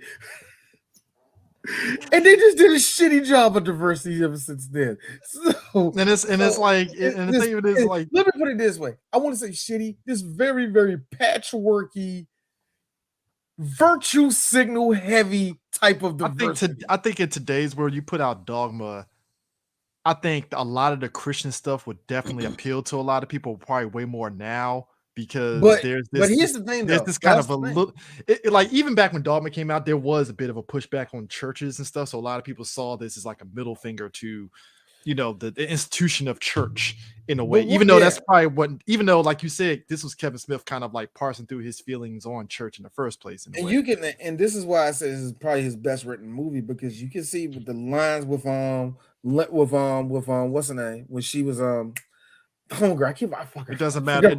It doesn't matter your faith is as long as you have faith or something like faith and shit like that. You hear lines like that. Fuck the whole shit with Barnaby. The whole shit with Barnaby and the reason why he lost his faith and shit like that. There's a lot of themes that, just real talk, a lot of Christians go through. And the problem that a lot of churches were having, and still to this day, a lot of them do, especially black churches, y'all suck at that, and y'all know y'all suck at it, is y'all act like the Bible is infallible. Perfect. Like there's nothing you can get around it. Like that's actually a guideline to like it's actually a rule book, when really in reality it's a guideline. You know where I heard that from? Drawn Together. The show that was super problematic. You know what they said? Maybe Christianity and other religions aren't just a strict rules you got to follow. Maybe it's a guideline to learn about yourself, learn about your fellow man, and to be a better person all around. I mean, even oh my God, that makes so much sense. And for whatever reason, it was one of the Veggie Tales. He took out again. Shut up! Hey, shut the fuck up now and pray. Because that's what a lot of people were feeling with religion, and that's why you still got people to this day. Chris, it gets on our nerves as you and I, as church boys, it gets on our nerves because we got to hear the same thing every 2 years. Where the pastor mentally molested me, and I hate Christianity. Black people, we came to America, we were taught Christianity. That shit. We got to yo. So yeah. This is but it's even that line that even the line Metatron was saying about how Bartleby and Loki were questioning during their post-slaughter drinks, which I thought was fucking hilarious, about the idea of like, is it right to kill innocents in the name of God? Because God decreed it, because they were talking about like, the Moses during that whole thing. Yeah. And Bartleby was one of the people that killed the firstborns and stuff. And they were really questioning, which it's a good thing they asked, because even as a kid, I remember asking like, why would God kill the firstborns? They didn't do anything. They were innocents and And a point. Yeah. And it was to prove a point, which is like, damn, that's fucked up. And see, which I thought that was a great thing to really show, like, yo, like these are people questioning it, and then Hey, Chris, and here's the funny thing. You gotta remember, God sent Moses to Pharaoh as his representation of, I got smoke for you. Yeah. Here's the funny thing, actually. That shit right there, how we just talked about how we describe God proving a point and all that, that goes against the big thing that's really hurting Christianity right now, prosperity gospel. See, prosperity gospel teaches everybody that God loves you, and if you just pray hard enough, He'll give you everything you wanted. Come on, how many times Joel Osteen looked you dead in that camera and said, "The Lord Jesus Christ loves you." Now, if you give my church $400 this week, we're going to make sure that the Lord is in your heart today. Please call us at 1-800. Like, Hold on. Hey, D, if this it's was that type and of. if this Mhm. sorry, I was just going to add if this was done today post pandemic, like if you give $400 and you manifest all your dreams will come. Dude, Swear to fucking do God, you if you wanna mention know? manifest, I No. will punch somebody in the face. No. Manifest. Do you want to know who got away scot-free during COVID? His name was Kenneth Fuck This White Man Copeland. This white man got away with murder. The crap he put people through during COVID, the money he made during COVID. The fact that he was doing the I'm feeling some way that you're not donating money during COVID kind of shit that he was doing, that passive aggressive shit. Like Here's the thing that killed me. And look, that's what people are losing their faith on right now. Because a lot of those pastors got really big in the 2000s. They were telling you that God's going to give you everything that you want. Like people like Creflo Dollar. That's the reason why Actually, Chris, John Cherry always hated Creflo. That was fun. We're not even going into that. But anyway, Yeah. but it's like the shit that happened with Creflo, Joel Osteen, all the rest of these people just promise you that the Lord's going to give you this big ass kingdom and all the rest of that shit. Here's the thing. Even in the Bible, it doesn't tell you that shit. Nope. All of this is just some man-made bullshit. And that's the problem with religion, not just Christianity. Let me make that very clear. Not just Christianity. All religions have this problem. When it stops being about spirituality and it stops being about God and when it stops being about helping your fellow man, it becomes very, very selfish and very, very evil. And that's the problem. That's why people push back on religion. That's why in this movie, the biggest pushback was like, why does God want me to do this? That's not making me a better person. Why am I doing this every week? Every time I go to church, I'm not feeling nothing. I mean, Bethany has a moment of like she's like breaking down. Everybody like, who had that. chooses me, and Metatron was like, yeah, Jesus was kind of in your same position too, and So I had to be the vessel for God because, well, nobody can handle the voice of God, so I had to be the one to tell this guy, hey, you can't be playing with kids because this is your destiny. This is what it is. And I was like, huh? Man, wait a second. How come God doesn't handle the situation? Why me? He could, but he'd rather have you do it. Oh, yeah. And thank you, Chris Rock, for fucking up D's head because that's one of the other pillars that fell down this movie. So you mean to tell me God, Jesus, was 12 years old. All of a sudden, he's 30. From 12 to What 30. happened? What happened in between that? And that's what a lot of people, that's where a lot of theologians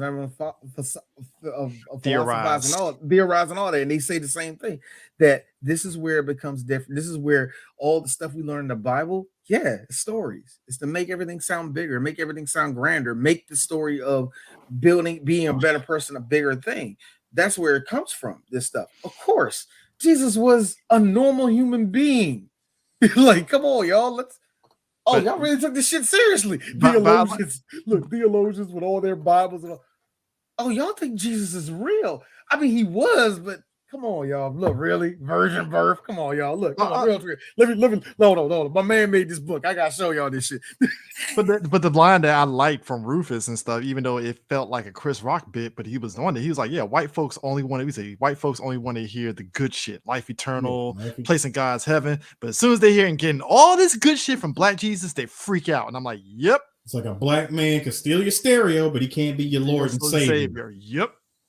And ain't that funny? That goes into an open secret in the Christian faith that white people know and they won't want to admit. You see that? You see this picture right here, y'all, in the corner right here of Martin Lawrence looking like holding Brother Rock. That's kind of how Jesus looked like. Fuck, I'm just gonna put it out there. Jesus probably had my hair too. So half afro, half. Oh, you know Jesus rocked that shit. The half cornrow, one part dread, jerry curl in the back. You know Jesus. But I thought it was funny how he yelled. He was like, but his drip was impeccable though. He was the son of God. He was the son of God. When he sat there and was like, yeah, what God really hates is when stuff gets carried out in his name, which is true. Wars, bigotry, televangelism. I'm like, yep. Mm-hmm. I love that last part, televangelism. Say it louder for all the people in the back. Tell for louder for all the people in the back. I absolutely, like I said, it's so sad. And I told this to Chris. Another thing I wanted to say today when it was about the Cowboys thing was being a Cowboys fan is like being a Christian in America. You're going to have to deal with a lot of truths. You're going to have to deal with it. It's so funny, man. But anyway, let's get on the fun shit. I gotta ask. When Rufus said, "Hey, Jesus gave me this letter," it says, "See you in 2 years, Jesus." Pretty much told me that my time was up, and it took all the flavor out of my remaining years. It's like you gotta think about it. Now, my question is, how would y'all feel if that happened to y'all? That's on some. That's on some. Look, I watched Death Note. That's on some Death Note shit. Like when he gets the eyes of the Death Note and he can see everybody's like, it's like, fuck this shit. Nope, don't want it. I was sorry. Go ahead, D. No. I'm good. Nah, it's just I would start literally fucking going to ape shit. Okay, so Chris would reenact "It's a mad world." Cool. Raw dogging everything. If Jesus basically gave you a note and it says "See you in X amount of years," sincerely, Jesus, basically telling you when your time is up. What do you do with that information? One or two things. It matters how close I am to Jesus. If I'm very close to Jesus, just my nigga, that's my boy. I'm killing myself. Told you, bitch. But number two, you will tell me what to do. And number two, yes, that does take that flavor out of a lot of shit. Because the second Rufus got locked up, I'm getting crucified. How long? 6 months. Damn, stuck in this jail. Thank you, Jesus. Well, I mean, I like how, see, I think for me, if I was told something like that, Chris, you're familiar with this. I probably would have reenacted the Doctor Strange episode in What If. I kept trying to prevent shit from happening, but it just got progressively worse each and every time. Yeah, I mean, I thought it was funny. It was just like she was like, "You were martyred." No, that's one way of putting it. The other would be, "I was blundered shit by big fucking rocks." It's like, God damn, like, yeah, that shit rough. Like, I love how every religion and every mythology has a version of muses and shit like that. And I love how Kevin Smith really went for the gender neutral in this movie. Mm-hmm. And I know before somebody said, "Oh, it was so progressive," shut the fuck up. Look, that wasn't his point, but all right. That wasn't the fucking point, but thank you. And one of the big things for me was, why y'all keep saying God's a he? I love that. You brought in. I love that because I fuck people up with it. Every now and then I call God a she, and they hate it. And this God in this movie is good old Alanis Morissette. Didn't even say a word. She just showed up, being goofy, being goofy. Did a white girl handstand. Apparently, God in this movie loves playing skee ball, and she tends to go into a body of a person and play skee ball. And after getting beat the shit out of by the hockey people, God is by the hockey demons. Which, by the way, I did not get a picture of. Sorry, y'all. You forget. God took on the image of a homeless man who wants to play skee ball, and let's just be real, the obvious number one fans of nothing but grunge music who still hold on to it and try to keep it alive, because let's be real, this is 2000. They're still listening to grunge music. They beat the shit out of them with hockey sticks, man. Yeah. Hey. One of them did rock a plaid jacket. I think I when I saw that personally, I was like, "Hey, yo, okay, D's gonna say this. Hey, Kevin, you thought of those demons when you were in high school, did you?" No, you did. Bunch of kids, we did. They're demons, though. They're like, on rollerblades. They got little hockeys, and he's like, they do Satan's bidding. You thought that up when you were high in high school, and you kept that idea, and it made it to this movie. Including them. I applaud you, Mr. Smith. Including them opening a portal. With a and hockey stick. with the hockey stick and diving I through. got it. D is being really honest. That effect didn't look bad. No, Not bad. Not bad. Not bad. I ain't gonna I lie. love the fact that they're able to rip. I saw the timestamp on it, but it didn't look bad. I love the fact that they're able to rip a hole with a hockey stick and miraculously close it at the same time. Yeah. So do they just like lift up with Like, it? like, how do you rip something and then you're able to close it as if it was a zipper? I'll tell you what. Where Eris, I think if you're able to rip I get a it. hole in reality, you I can get seal it. maybe. No. I get it. Demon magic. Anyway, let's move on. Wait, hold on. I got a good question. Never mind. Go I will ahead. say this is funny. Yeah. Funny, Like Jesus, Nestor, Jesus. Anyway, one of the funniest lines for me, easily. Mr. McGee, don't make me angry. You wouldn't like me when I'm angry. Shoves him. Ah! Like, bro. I mean, one hand snap. The one hand snap. Dog. Oh my god, it was the most subtle. You wouldn't like me when I'm angry. Just done. Now, this is another scene. Another scene I gotta say that Kevin Smith, I saw what you did. I get it. I totally get it. D fucking hates Disney too. mm-hmm. So why did you go through the This- whole movie thing? By the way, this is another thing. This is a Christian school student to another Christian school student. When did you think of the whole movie thing, golden calf thing? When did that come to you? Don't you dare say as an adult, because I know you daughter that in high school, Kevin. Yeah. I was just going to Anyway, go on in. I wanted to point out that whole scene would be all three of us attending a studio of our choice that has had the ire of all three of us. Bro. And, one of us. No, Chris is definitely Ben Affleck in this. Oh, yeah, Because Chris, like, look, 100%. You're 100%. responsible for raising an icon which 100%. draws worship from the Lord. 100% Affleck is this guy right here. Yeah, because this is what happened. Look, Chris like this. Look, guys, y'all can do this. You ain't gonna stay. Y'all shot Feige on the way over here. He slept with a lot of little girls, Chris. I don't want to hear it. No, hold on. No, the best part, look, be Harris. Look at B. Harris when he leave. Best part would be Chris would give the whole opening speech, right? And it would be that guy to say, Chris had to look. I can't believe these. Chris really got to look. Wait. Shot Feige in the back of the head. Hold on. They didn't even give the man they didn't even give a presentation. Chris would get the whole speech. I don't believe he did that. He would get the whole opening. The whole opening monologue would be Chris doing his thing, right? And it would be somebody at Disney that would say, "You forgot Disney. Like you didn't mention Disney Adventure magazine." Cue me. Can't believe you didn't mention Disney Adventure magazine. That sister covered it. Look, that sister covered it and do nothing for you, nigga. I mean, nigga, you come on. Am I the only one that had the one with Marsupilami on the cover? But you won't cry because the nigga that green lighted Hawkeye had to be dealt with. I just wilding out.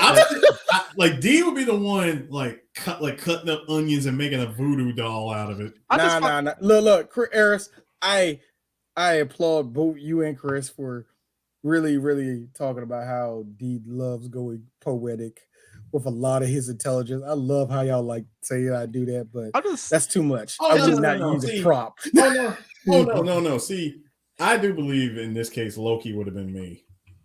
Oh yeah, that's definitely you, because I would have had to stop you because you would because that last person in the room, y'all, believe it or not, it's Bob Iger. Here's Harris.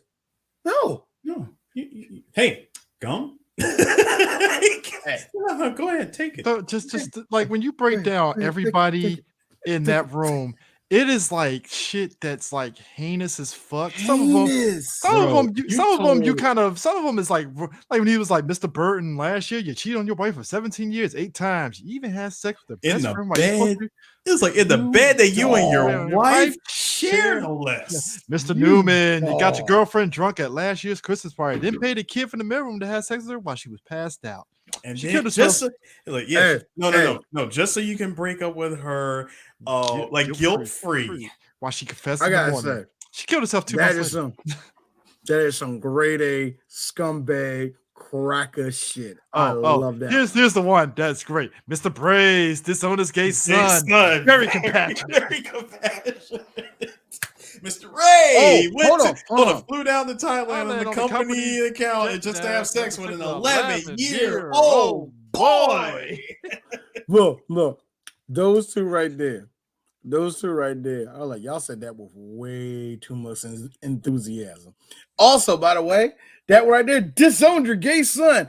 That was very edgy back then. Like, ooh. Yeah, because that was like God sees that as a sin?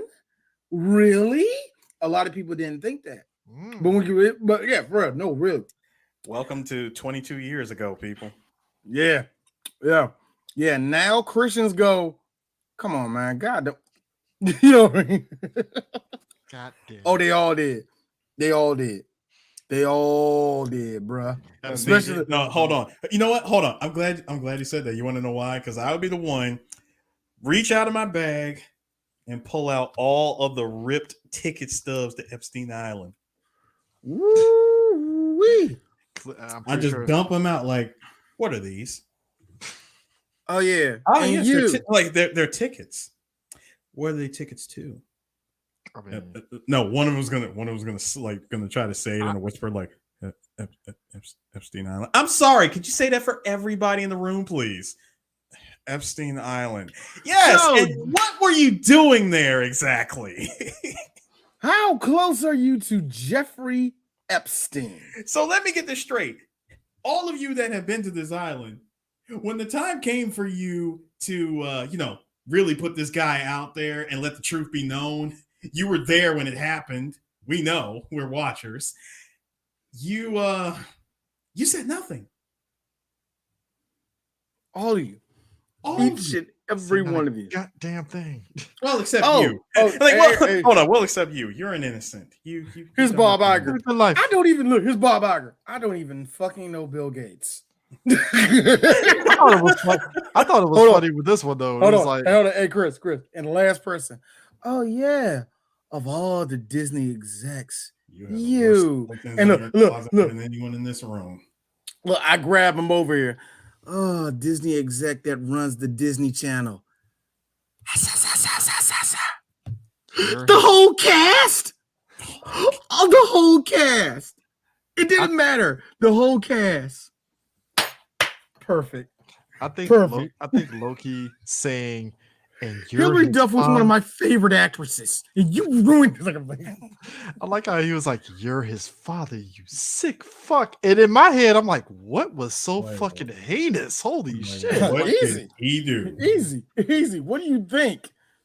Molestation of sorts, sex with cousin. That's all I have to do. I'm thinking there's something's even more heinous than that. Sex with cousin. Some more heinous than the ring finger. Anyway, I thought it was funny though when they get to the site and everybody's dead, and all of a sudden you see drunk ass Loki. He's like, "Where's Bartleby? Oh, he's up there. He's been dropping bodies for a while. He's been really holding this shit in. You know, if we had dicks, we could just jerk off. You know, but." This is years of repression right here. Here's the best part. Here's his favorite line. But you didn't say God bless you. Loki. Getting off easy. He's like, you're getting off light. You are so lucky. Again, Loki would be me. I think this is the reason why I enjoy the scene in Shazam in the boardroom when all those boardroom people get killed so much, because it just reminds me of the Dogma scene, just everything going shit and stuff like that. It's like, oh man, like yeah. I remember me and D saw Shazam and I was like, hold on, people getting killed in this boardroom? Oh my god. I think we did like, is this Dogma? Is this Dogma? Yeah, it really was, because my man came up in there and was like, each and every one of you have failed this company. And I'm like, okay, what's going on here? Oh shit. Again, I was definitely Loki in that situation. Also, I love the idea of items. Man, listen, Everyone in that room did hang out with Dan Snyder. Each and every one of them. Anyway, I had to get that. Thank you for that one, bro. I had to get that one. But I thought it was funny though, is the idea of anything being holy weapons if you bless it with the club, because that is a real thing. If you think about it, is because like you get people that they'll play basketball and they'll pray for a good game and they'll bless their shoes or some shit like that. And like when I remember the first time seeing that scene, I didn't understand that until she was like, "Yeah, the Cardinal was that much of an asshole to bless his clubs for a good game." I was like, "Oh, that makes sense because he's a whole." Wow, that's genius. It's genius. It works. It works. I have complaints. D has real complaints. I like this movie, so let's keep going. Yeah. Oh, I got actual. But look. There's one thing I will say. So hovering over water. Holy water. Continue. I'm fine with it. Fine. That's why you saw me bite my finger, nigga. Let's keep going. I mean, how about that scene? It was right at the end on that train ride that Bartleby figured out that Bethany was the last Scion after having this wonderful conversation with her, like for real, getting to know her. I'm like, yo, this might actually be something. And I'm he poured his heart out. Like, yeah, I had a falling out and blah blah. And I'm dead serious. It's probably the best scene in all of the View Askew library, in my opinion. That scene between Bethany and Bartleby. Yeah, perfect. I thought it was perfect. And I'm dead serious. This is probably one of the best written scenes Kevin Smith has ever done. Bro, can I tell you something? It's funny how certain movies or TV shows try to reenact that same kind of revelation, because one thing, like the one show comes to mind, like when Bartleby found out that was the last Scion that he had been spending that entire time talking to. Hey, wait a minute. And you're trying to get to the plot climax too. No, you're trying to get to the climax. I guess we're both trying to get to the climax. No, D. What are those signs? No, I was going somewhere with this. Him figuring out that she was the last Scion, that was the that was the Hank finding the WW book autograph in the bathroom of Breaking Bad. Man, him figuring out that his own brother-in-law was Heisenberg. This look. I gotta be real with you. And that and that awkward, we gotta leave the house right now. I gotta be real with you. I have to be real with you. As much as I fucking hated Hank at that moment, I was like, Hank, fuck his ass up. You hit Walter, and you don't stop. The shit was funny. As I couldn't stand Hank, and I was mad that he found it. I was like this, Hank, get up from that toilet and fuck him up. Dude, when he rolled up, when Walter walked in that garage and you see Hank repressing the anger and finally unleashing it, like, bam! I'm like, hold up, the no look garage button press. Let me tell you something. Dean Norris has been a C+ actor his whole career. Those last 4 episodes with him was perfection. I love Dean Norris for them, man. I'm mad we never got a Dean Norris, Michael Chiklis buddy cop movie. Look. Come on, Chris. Look, Eris. You could agree. I hate to be that person. We deserve that. I hate to be that person. I really hate to be that person. Chicklets don't need him. I mean, I want this movie to happen. I want it to happen. Go to hell. Shut up.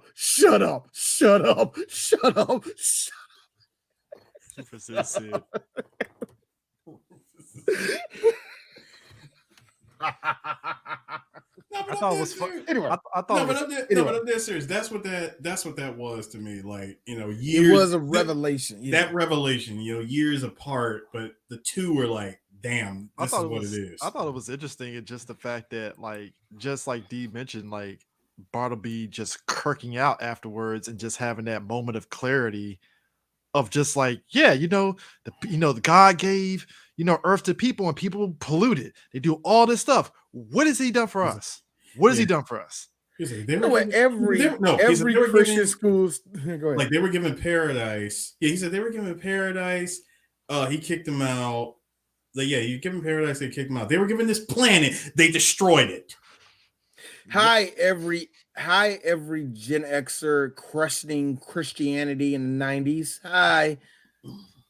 That's each and every one of them. Also, each and every one of them. Also, Rufus had the funniest shit ever. It was about like, the idea of Mary gave birth to Christ with not having known man's trust. That's true, but she did have a husband. And he was like, yeah, do you really believe a married couple never got down? Well, that's just plain gullibility. And I remember me and my dad having a conversation about that. My dad said, and that's the part. He said, there's a lot in the Bible, but there's a whole lot they're leaving out. And what it is the human element. Yeah, there is a lot of human element in the Bible, and there's a whole lot lacking out of the Bible too. So CJ, going back to what you had said, like a man and a man and woman never got down. I mean, come on, that's just gullibility.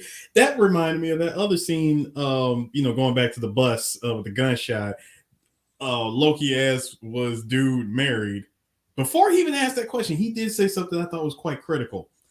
Like, you think maybe, you think maybe that the girl that he's kissing just happens to be his wife? Come on, man. No married man kisses his wife like this. Which that's a lie, but I get that's a lie. I get the logic. No, this is coming from a married dude. That's a funny ass joke. That's hilarious. I get the logic though. I understand the logic though. That's what makes it funny. No married couple kisses like this. Whoa. Like the one thing I learned is this, and everybody says it's not funny, but the older I get, and trust me, when you're married, you'll know this.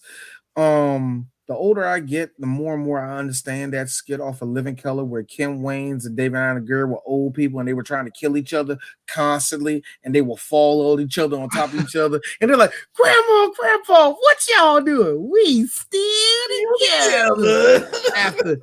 After 7 minutes of, bend over and get there. He tries to kill her. They're like, I can't see. Could you reach for? I got you, and I got you. He'll reach for it, and she take a bat and swing him. Oh. Let me tell you something. That's when you know you in love. Mm-hmm. And I'm not even joking. It sounds so negative. I know that's problematic. Trust me. You don't love nobody until you think, I'm gonna put your head under that water. No, again. You're gonna try to kick me. You're gonna try to kick me off, bitch. Goes back. I am putting you through that wall. It goes right there. That wall right there. I'm putting you through it. Look. I'm allergic to a couple things. Here's Angie. Look at you. You eating. You don't even know. It goes back to that Patrice O'Neal thing. He's like, yeah, you ain't no love, until you imagine how you're gonna kill your wife. And stuff, for me, I would just put the pillow on her face and just and then watch all the feathers just go. Feathers. I was like, that is perfect. Angie told me over the face, pop. Angie told me something like, D, if that happened, I would do I'd do blah, blah, blah, blah. I was like, nigga, for real, I'll get you right there. Have my hand like, like, I love you, baby. Go to sleep. The last thing you hear is me. That's all right. And that's the way I want. Duh, motherfucker. Duh. Oh, hey, Chris. Hey, CJ. And if you happen to be Soldier Boy, pillow on the face, and miss. Hey, man, I thought you were going to kill a girl. Man, I did. So this is what happened, man. This is what happened. I walk in the bedroom. She looking at me. She go, pop, pop, pop. I was like, oh, shit. Grab my Draco. Pop, pop, pop, pop. I fell down. I saw her face. And I said, damn. Shot her ass. Pop, pop. Look, missed her. There are niggas came in the door. Yeah, because, she been fucking niggas behind my back. I got them niggas. Pop, pop, pop, pop. All 3 times. Then miss a shot. Like, was it the purple Draco? Nah, nigga, it was green. Nah, it was the green one. It was the gold one with the little with the skulls on the side. Then I turned the light on. I saw her BBL ass, and I said, damn. I saw that BBL. I was like, damn, bitch, why you gonna let me get away from you? You know I can't get away from you. And he'd be like, fuck, for like 18 hours. Because that's what I be doing. I fuck for hours. Yeah, you know, I learned that tangible sex. Then I Yeah, went. that tangible Hold on. sex. Yeah, Then I've I- been learning tangible sex for years. You mean tantric? Trying to say I don't know what the fuck. Bitch, you know what I mean? Then Nigga. no, wait, Soldier D. boy, nigga. Hey, D. Then I went in the studio and put together a whole album in 2 hours. In 2 hours, man. You know what? J. Cole was there, and Jay was like, "Yo, man, you got to put it out tonight." Like, I can't even do that now. I can't even do that shit now, man. Side note, funniest scene ever, bar none, because this is such a J move alongside any J moves. This was peak J move right here. Yes. Okay, two things. Why is he holding his chest? Kevin, why is he holding his chest? Why was that the take you went for? Was And it it works because in a weird way. was it because you purposely told a Jason, when you go up there, just look as dumbass as possible? Yeah, can I make fucking faces, man? D, I can possibly answer this question for you. See, this shot right here, this was the best take because you guys probably don't remember. Jay is a notorious he's notorious for suffering from narcolepsy. That does. And I remember Kevin Smith telling stories about while they were filming Dogma, Jay would be knocked the fuck out like 5 minutes after talking to him. That wasn't narcolepsy. That was dope. just Check it out. No. That was narcolepsy. Because I forgot he wasn't doing it at the time. I just like the fact that they. No, he wasn't. Was he clean for Dogma? No. Yes, yeah. He was still. It was Jay and Silent Bob he got clean for. Look, all right, Eric. That wasn't narcolepsy. That was. I'm just laughing. My man sat there. Eris, you saw Breaking Bad like me. I'm never going to do heroin. But Jesse Pinkman made that shit look cool. Like, for real. Like, that's a high I have never experienced. I mean, a high when you're in place floating and you're just seeing the background just get more blurred. Can I point out? I would kill for that high. Here's the problem. I would kill for that high. You know what you're going to do when you get back down, D? Hey, let's do it again. And when you do it again, you can never reach it again. I thought it was interesting. I'm sorry. Again. I'm sorry. Go ahead, Chris. I thought it was interesting. we speaking of special effects. I thought it was interesting how they did Bartleby and Loki as angels and stuff, because there are other movies that have kind of took that motif. That movie that what's his face did about the because they did a spin-off show on Sci-Fi Channel, but the motif of the wings, but you got the armor on and all that. And I was like, that was the first time I actually saw something like that. And the imagery was a bit different than what I imagined angels were. And granted, again, I blame being in Christian school. So you have this imaginary thing of what you think angels are and stuff. So that was kind of interesting how they had like the armor on, and it's like, oh, not for me, because I just happened to watch a show. Yeah, Legion. Like, I just happened to watch a show that spent 3 years leading up to a big ass cliffhanger, and that was Spawn. When they showed what the angels look like in the HBO Spawn show, I said, it's different. They didn't even have angel wings, but they were from heaven. They were heaven's assassins. Including the in the comics, at least, the Angel and the darkness are kind of like heaven and hell facing off against each other and stuff, you know, that kind of which is good old Image. Good old Image comics, you know. 90s Image comics. Because the Witchblade was like the combination of the angel, like the offspring of the darkness and angel weapons or some shit. Yep. 90s was weird, okay? Really Just leave it like that. And it didn't get any better when Witchblade got an anime. It was just a whole lot of fan service. Service. They went too anime with that shit. It was just anime and fan service and more fan service. I mean, just insane. But like, I just like the imagery of Bartleby coming down and stuff in front of the church, and I was like, oh, that's actually pretty dope. Which I was like, they did a pretty good job with how they, I guess, their special effects budget for this movie and stuff. And I was like, oh, okay, cool. I'm with saved it. They clearly saved it for the shit demon and the end, the third act. I mean, because Motherfucker sat there and shot them wings off and just said, I'm like Jay over here letting that chopper fly. he was like, yeah, you just did his job for him, you dumbasses. Pop. You clipped. I his hate wing. how very, very, very, very flawed the angels actually are with those wings. That's just deep. Well, apparently, the cops. And the best part was Bartleby kills Loki. Yeah, because Dude. Loki had a change of heart because he became human and he had a conscience. Yep. And he was drunk and he was like, "Yeah, I can't let you do that, man. We can't be fucking insane. No, hell no." Hey, man, even if I gotta take you down myself, I'm like, Loki, you are drunk off your ass. Jason Bourne was not born This yet. This is the first time ever where Matt Damon lost to Ben Affleck and clearly lost to Ben Affleck and in life and in movies. this never happened. This is the first time. This is why Ben Affleck always calls Kevin back. Clearly, fortune did not favor the brave. Oh no, did not at all. Did not at all. You don't want an Eris. I see a pizza and I see a guy standing on top of a ladder. What's your favorite subject?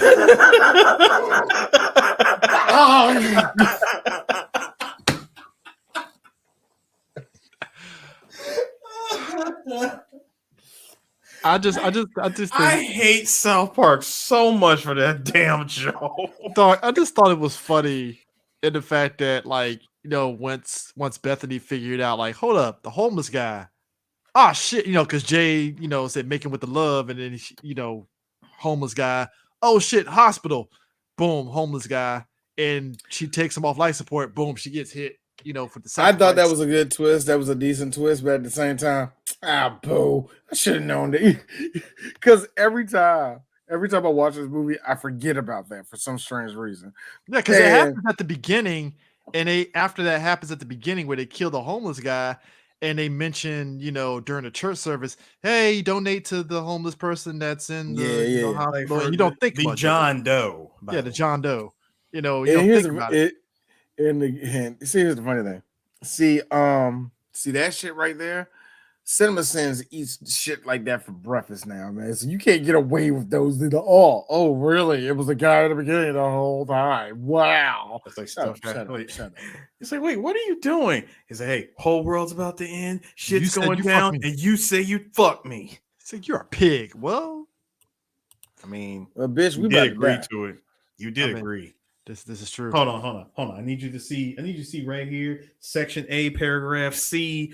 In the Apple, in the Apple terms and service, you agreed to this. My nigga threw that fucking condom and it's right in the goddamn. Why did you say? Hold on. Apple terms. Yes, Apple terms. Anyway, but yeah, I like that Jay had a full. Not only had his drawers out, half chub, but he also had a full on condom. And I like how he just threw it away. Yes, I circled it just in case all y'all was like, why is that rolled plastic in here? Nah, nigga, that's a dong protector. I mean, and the fact that happened. Johnson sock. When Bartleby opens the door, and then that's when he had his literal come to Jesus moment because he's like, shit, well, I'm dead, ain't I? I think it is kind of. He opens the door to find God, and he's like, I'm sorry. I just want to go home. Well, you're going to hell now, buddy. We heard God, I wish I remember what the subtitle said, but all you heard was the deafening scream of God exploding his head. It sounded, it really was just kind of funny because it's because earlier in the movie when the Metatron says where they put Bartleby Lucky, you told him to go to hell? Worse, Wisconsin. Goddamn, which in so many ways, I think it would be worse than hell. Is Wisconsin hell? Yeah, there's a guy peddling cheese hats. Well, Aaron Rodgers is there, so you're right. At the airport, you're right. Also, you gotta think about it. You gotta think about it. When your national pastime is people watching at the airport for those fleeting moments of pure bliss and happiness, knowing full well that both parties did terrible things to behind each other's backs. Hey, Chris. The Brewers ain't winning no motherfucking championship anytime soon. They're not. They really ain't. Come on, man. What? Do you really like Badgers football? Come on, do you? Do you? No. I'm pointing out the only good things about Wisconsin, which is in sports. Come on. What else they got up in Wisconsin there? Look, think about it. I hate to be this person. No offense to anybody from that state, that cold ass state. Does Wisconsin have a basketball team? Huh? Do they have a basketball team? Yeah, the Bucks, nigga. Oh shit, Milwaukee. Yeah. Oh, See y'all. See, with the Greek, you're right. Nobody. Ain't nobody Come on, man. Look, if we look, I hate to be this person. Outside of the Wisconsin, outside of the Madison and Milwaukee metropolitan areas, if all the rest of the state goes, what will y'all lose? Exactly. Anyway, so yeah, it's hell, Chris. It's hell. Hell is actually the definition. You know what hell is? Cold. It ain't fire and brimstone. Fuck no, it's cold. Cold for no goddamn reason. I just thought it Wisconsin. was Personally, I would have said Minnesota, but yeah, look. I think Minnesota's cool. You got the Mall of America, and you get to see Prince. I'm about to say, and let's just be honest with you, Kevin Garnett still got his house up there. It's a beautiful place. I just thought it was interesting too. Is that like Bethany? Also, look. Also, there's the Road Warriors Museum. The Road Warriors Museum. Real quick. You also get to see all those smelly nerds at Smash Brothers tournaments in Minnesota. First off, that's everywhere, sir. That's not close to Minnesota. What are you talking about? No, but Minnesota has a very, very prominent Smash scene. And then and then that's one of our God bless him, one of our white fans. You could go up there also to look at the George Floyd. Look, bro. We good. Good. Okay, we good. We good. The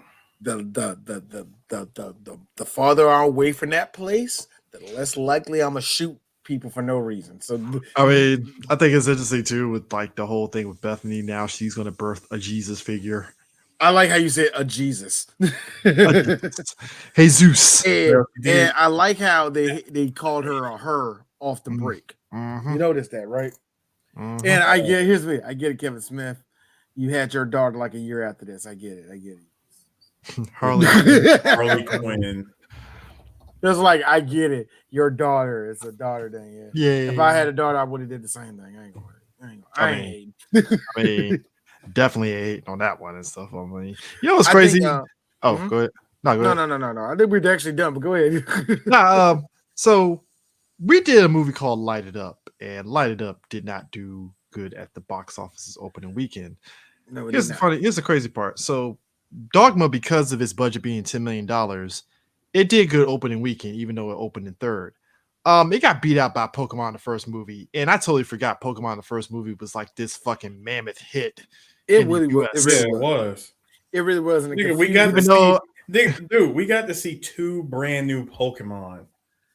Even though I'm not a fan of the Pokemon movies like that, I ain't either. I'm not even a fan. But I did see. I'm not a fan of I didn't go to the movie. I would tell y'all that look for a lot of everybody Mewtwo with that Mewtwo rocking that armor though. It's like this, y'all. A lot of y'all kids won't know this, but that movie was a legit monster fucking also hit. And the confusion that parents had was we're never gonna get that confusion ever back again. Shout out to my boy Prime. The Yu-Gi-Oh movie was huge here in the US. I did not know that until Prime told me. He's like, oh no. I go to that Yu-Gi-Oh movies. It was the Yu-Gi-Oh movie did way better than a lot of people thought it would. I thought it was gonna be like, oh, let's go and tank it. I saw the numbers. I was like, get the fuck out of here. I did. It did those almost those same numbers that Dragon Ball did, what Dragon Ball Super did, where everybody's like, y'all watch this? Yes. Hey D, so check this out. Chris, I know you probably know about this story, but back in 2005, Smith did respond to talks of a sequel to Dogma. Yeah, he's always I know, Chris. Like I said, I know you know this. This is for D. So get this. He responded, and I quote, "So weird that you should ask this, because ever since 9/11, I've been thinking about a sequel of sorts. I mean, the worst terrorist attack in American soil was religiously bent. In the wake of said attack, the leader of the free world outed himself pretty damned Christian. In the last election, rather than a quagmire war abroad, the big issue was whether or not gay marriage was moral. Back when I made Dogma, I always maintained that another movie about religion wouldn't be forthcoming, as Dogma was the product of 28 years of religious and spiritual mediation. I couldn't tell, Kevin. And I kind of shot my wad on the subject. Now, I think I might have more to say. And yes, The Last Scion would be at the epicenter of it. And she'd have to be played by Alanis. So we're role switching. Cool. And we need a bigger budget because the third act would be the apocalypse. Scary thing is, the film would have to touch on Islam. And unlike the Catholic League, when those cats don't like what you do, they issue a death warrant on your ass. And now I've got a family. I'm not as free to stir the shit pot as I was when I was single. Back when I made Dogma, I mean, now that I got to think more about my own safety and well-being. Well, but regardless, yeah, a Dogma follow-up's been swimming around in my head for some time now. Now, of course, he got asked about this question again in 2017, and he said he no longer had any desire whatsoever to do any religious films. Yeah, you know why? Because he did Red State. That the opposite end of the spectrum of like what happens when you get white. Now hold on. Fundamentalists. Now, here's the funny thing, D. So check this out. It says near the same time as the cancellation, just weeks before the Weinstein scandal broke out, broke to the public, Harvey Weinstein pitched to Smith about doing the sequel. I know. Yeah. All of that was insane. I know about his idea. Yeah. And I love the fact that he said, yeah, we'll do it. Yeah, we'll talk next week. The New York Times. And that's why I said that's where he talked to his boy, and his boy was like, yeah he's looking for friends. He was calling all of his friends, bro. That, like I said, that is wild. And you know what? Here's the Red State did, I will say, shot off the last bit of his load for religion too. Because if you notice, Chris, after, because this is around the time, I think a little bit after Tusk, that's when I stopped listening to the podcast. Not because I didn't like the podcast no more. I made my own. I stopped caring about everybody else's. But I remember right when he was doing right after that, he stopped really. Right before he was doing Tusk, remember, he stopped really hammering about religion because all of his gripes about religion were finally out of his system. And the last bit of it were those fundamentalists saying, oh, God hates fags and all the rest of that shit. He couldn't stay. Remember, Kevin couldn't stand that crap, man. He couldn't stand. He hates Christians like that. He hates Christians who claim to be Christian and warp the whole message of it. That was a real big thing for him. And after he got that nut off, he was done. I wouldn't expect there to be another type of Dogma movie or anything like that from Kevin. I think he's kind of done rattling that cage. You know what I mean? That's about it, man. You know. Yep. So yeah, it's kind of the same. Like I said, I do feel this movie could definitely work if you put it out, but I think it's just even you're gonna have to try a new avenue. That's all I'm going to say. I think there are ways of attacking, addressing Christianity with a lot of fucking hate, and at the same time give it a whole lot of love. That's why the movie you said that was good with Sterling K. Brown. That's why a lot of people Punk for Jesus. Yeah, a lot of people. That's why I noticed there are a lot more people that praise it than hate it. Is because they went the route that they went with that movie. Yeah, because the movie, the trailers gave off one vibe, but then when you watch it, it's like, oh shit. Okay, I see what you're doing. Got you. You know, that kind of stuff. So yeah, you do have to kind of go in that way to address church stuff. And it's the funny thing is that it did highlight a lot of people from the church. Apparently, some of them older folks were really looking at that movie sideways, but everybody was like, yeah, because it's kind No, of because that's the whole point about attacking any religion, period. Anyway, you're going to deal with the people that's just going to fight back on that crap. They're going to be mad. Like, how that's dare not you true. And I'm expose like, what we it's the do? truth. It's like, what do you want them to say? Like, not say anything, you know? But I think it's also speaking when we talk about Dogma, and like I said, it goes back to what I said at the beginning with Kevin Smith when he did the budget for these movies. You know, this movie did like $44 million total, which is actually pretty good in its own right. And I think we figured you have to imagine like he had to probably fight tooth and nail to keep that budget within a certain amount, so it didn't have to, you know, go crazy with it and stuff. And that's also factoring in video sales, DVD Yeah, and I sales, think the home video, DVDs, because remember that was during that time where movies home video market. well, in my opinion, that was the peak when it was VHS and DVD. To me, that was the peak. Yeah, because the home video both market they was were like, I can't wait to get this on DVD. rolling. Everything was rolling on VHS so quickly, and then DVD and DVD just had a better quality on the rest of that, yada yada yada. And movie studios was like, "Fuck, we gotta convert our shit." It was to me that was the peak. That was the peak. This is like what Matt Damon, because that's video what market to it me. was what Matt Damon said. He was like, there was always the off chance that like even if your movie didn't do good in the movies, oh, home video, we can kick up off the home video market. Easy. I think it's, you know, like, I blame people like Bruce Willis and Steven Seagal for kind of making it harder now. Diluting it, and now you have to find a movie house that's actually going to pay you and actually to make sure that your movie can have a chance on the video market now. Well, you got to film it in Yugoslavia, that mimic New York. God, man, there's a whole lot of motherfucking cameras down here in New Orleans. What's going on? Y'all trying to do movies? I really do wish all the luck in the world to Kevin Smith for him to try to buy the rights to Dogma back, because even after Clerks 3, he's still fighting to get the rights back to that movie. I mean, from what I heard, it's getting easier for him now because of Weinstein shit. So they're more than willing to be like, all right, who do I need to talk to get that shit happening? Because I remember he did say that that the movie, I think, what was it? He said if he were to get the movie, whatever he paid for it, it would not go to Weinstein. Oh, hell no. Like he would pay to get the rights back, but he would make sure that the movie doesn't go to him. I mean, that the money doesn't go to him. I will say this though, when it comes to that shit right there, man, yeah, get it what you can. But at the same time, it sounds kind of funny. I'm kind of glad that it's not streaming.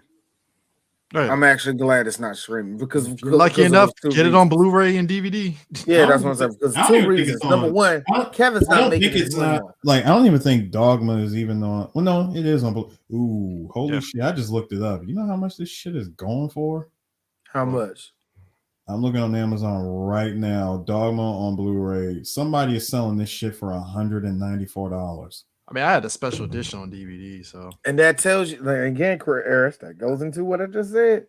I can still get that special edition on DVD. I know the one you're talking about. It's like, that's what I'm saying. Yeah. I'm glad that it's not getting streamed. I'm glad it's not getting played like that, so the Weinsteins can make money off it. You know, I'm glad, but at the same time, yeah, I'm with Kevin. I want my rights on that one. Of all his movies, if I'm Kevin Smith, of all my movies, that one. You can have the rest of my shit. It's definitely a gift and curse here. Like, sure, the movie hasn't been able to be streamed anywhere.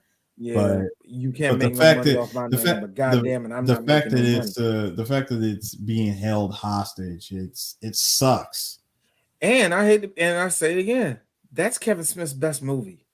Mm-hmm. I mean it. I ain't trying to, and that's not me knocking down my favorite, which is Jay and Silent Bob Strikes Back. But the best movie he's done was Dogma, and he can't. That's actually sad. Yeah, and like you said earlier, that was 28 years of built up Christianity that flowed over that movie. That was a lot of his heart that went into that movie. Yeah, Clerks may have been a lot of his passion on screen, but Dogma, that was his life that got onto screen. So yeah, that sucks. That actually does suck. I'll tell you what really sucks, because I just tried to see if you can even buy the movie. The only ones I see are South Korean version. I mean, like South Korean dubs on DVD. That's how much of it in hell that it is in terms of trying to get the rights. That's where we're at right now. If you're lucky enough to still got the DVD, cool. But man, everything under that, I bet everything under that Miramax name is going to do that shit, you know? Anyway, man. so that's Dogma, guys. Yeah. So what we got? So we're going to be doubling up next week, y'all. If we can, but we're gonna be doubling up next week. It's Christmas time. Yes, sir. We gotta hurry up and make sure that we all not be here when Christmas show up because love y'all. I don't want to be doing this shit after Christmas.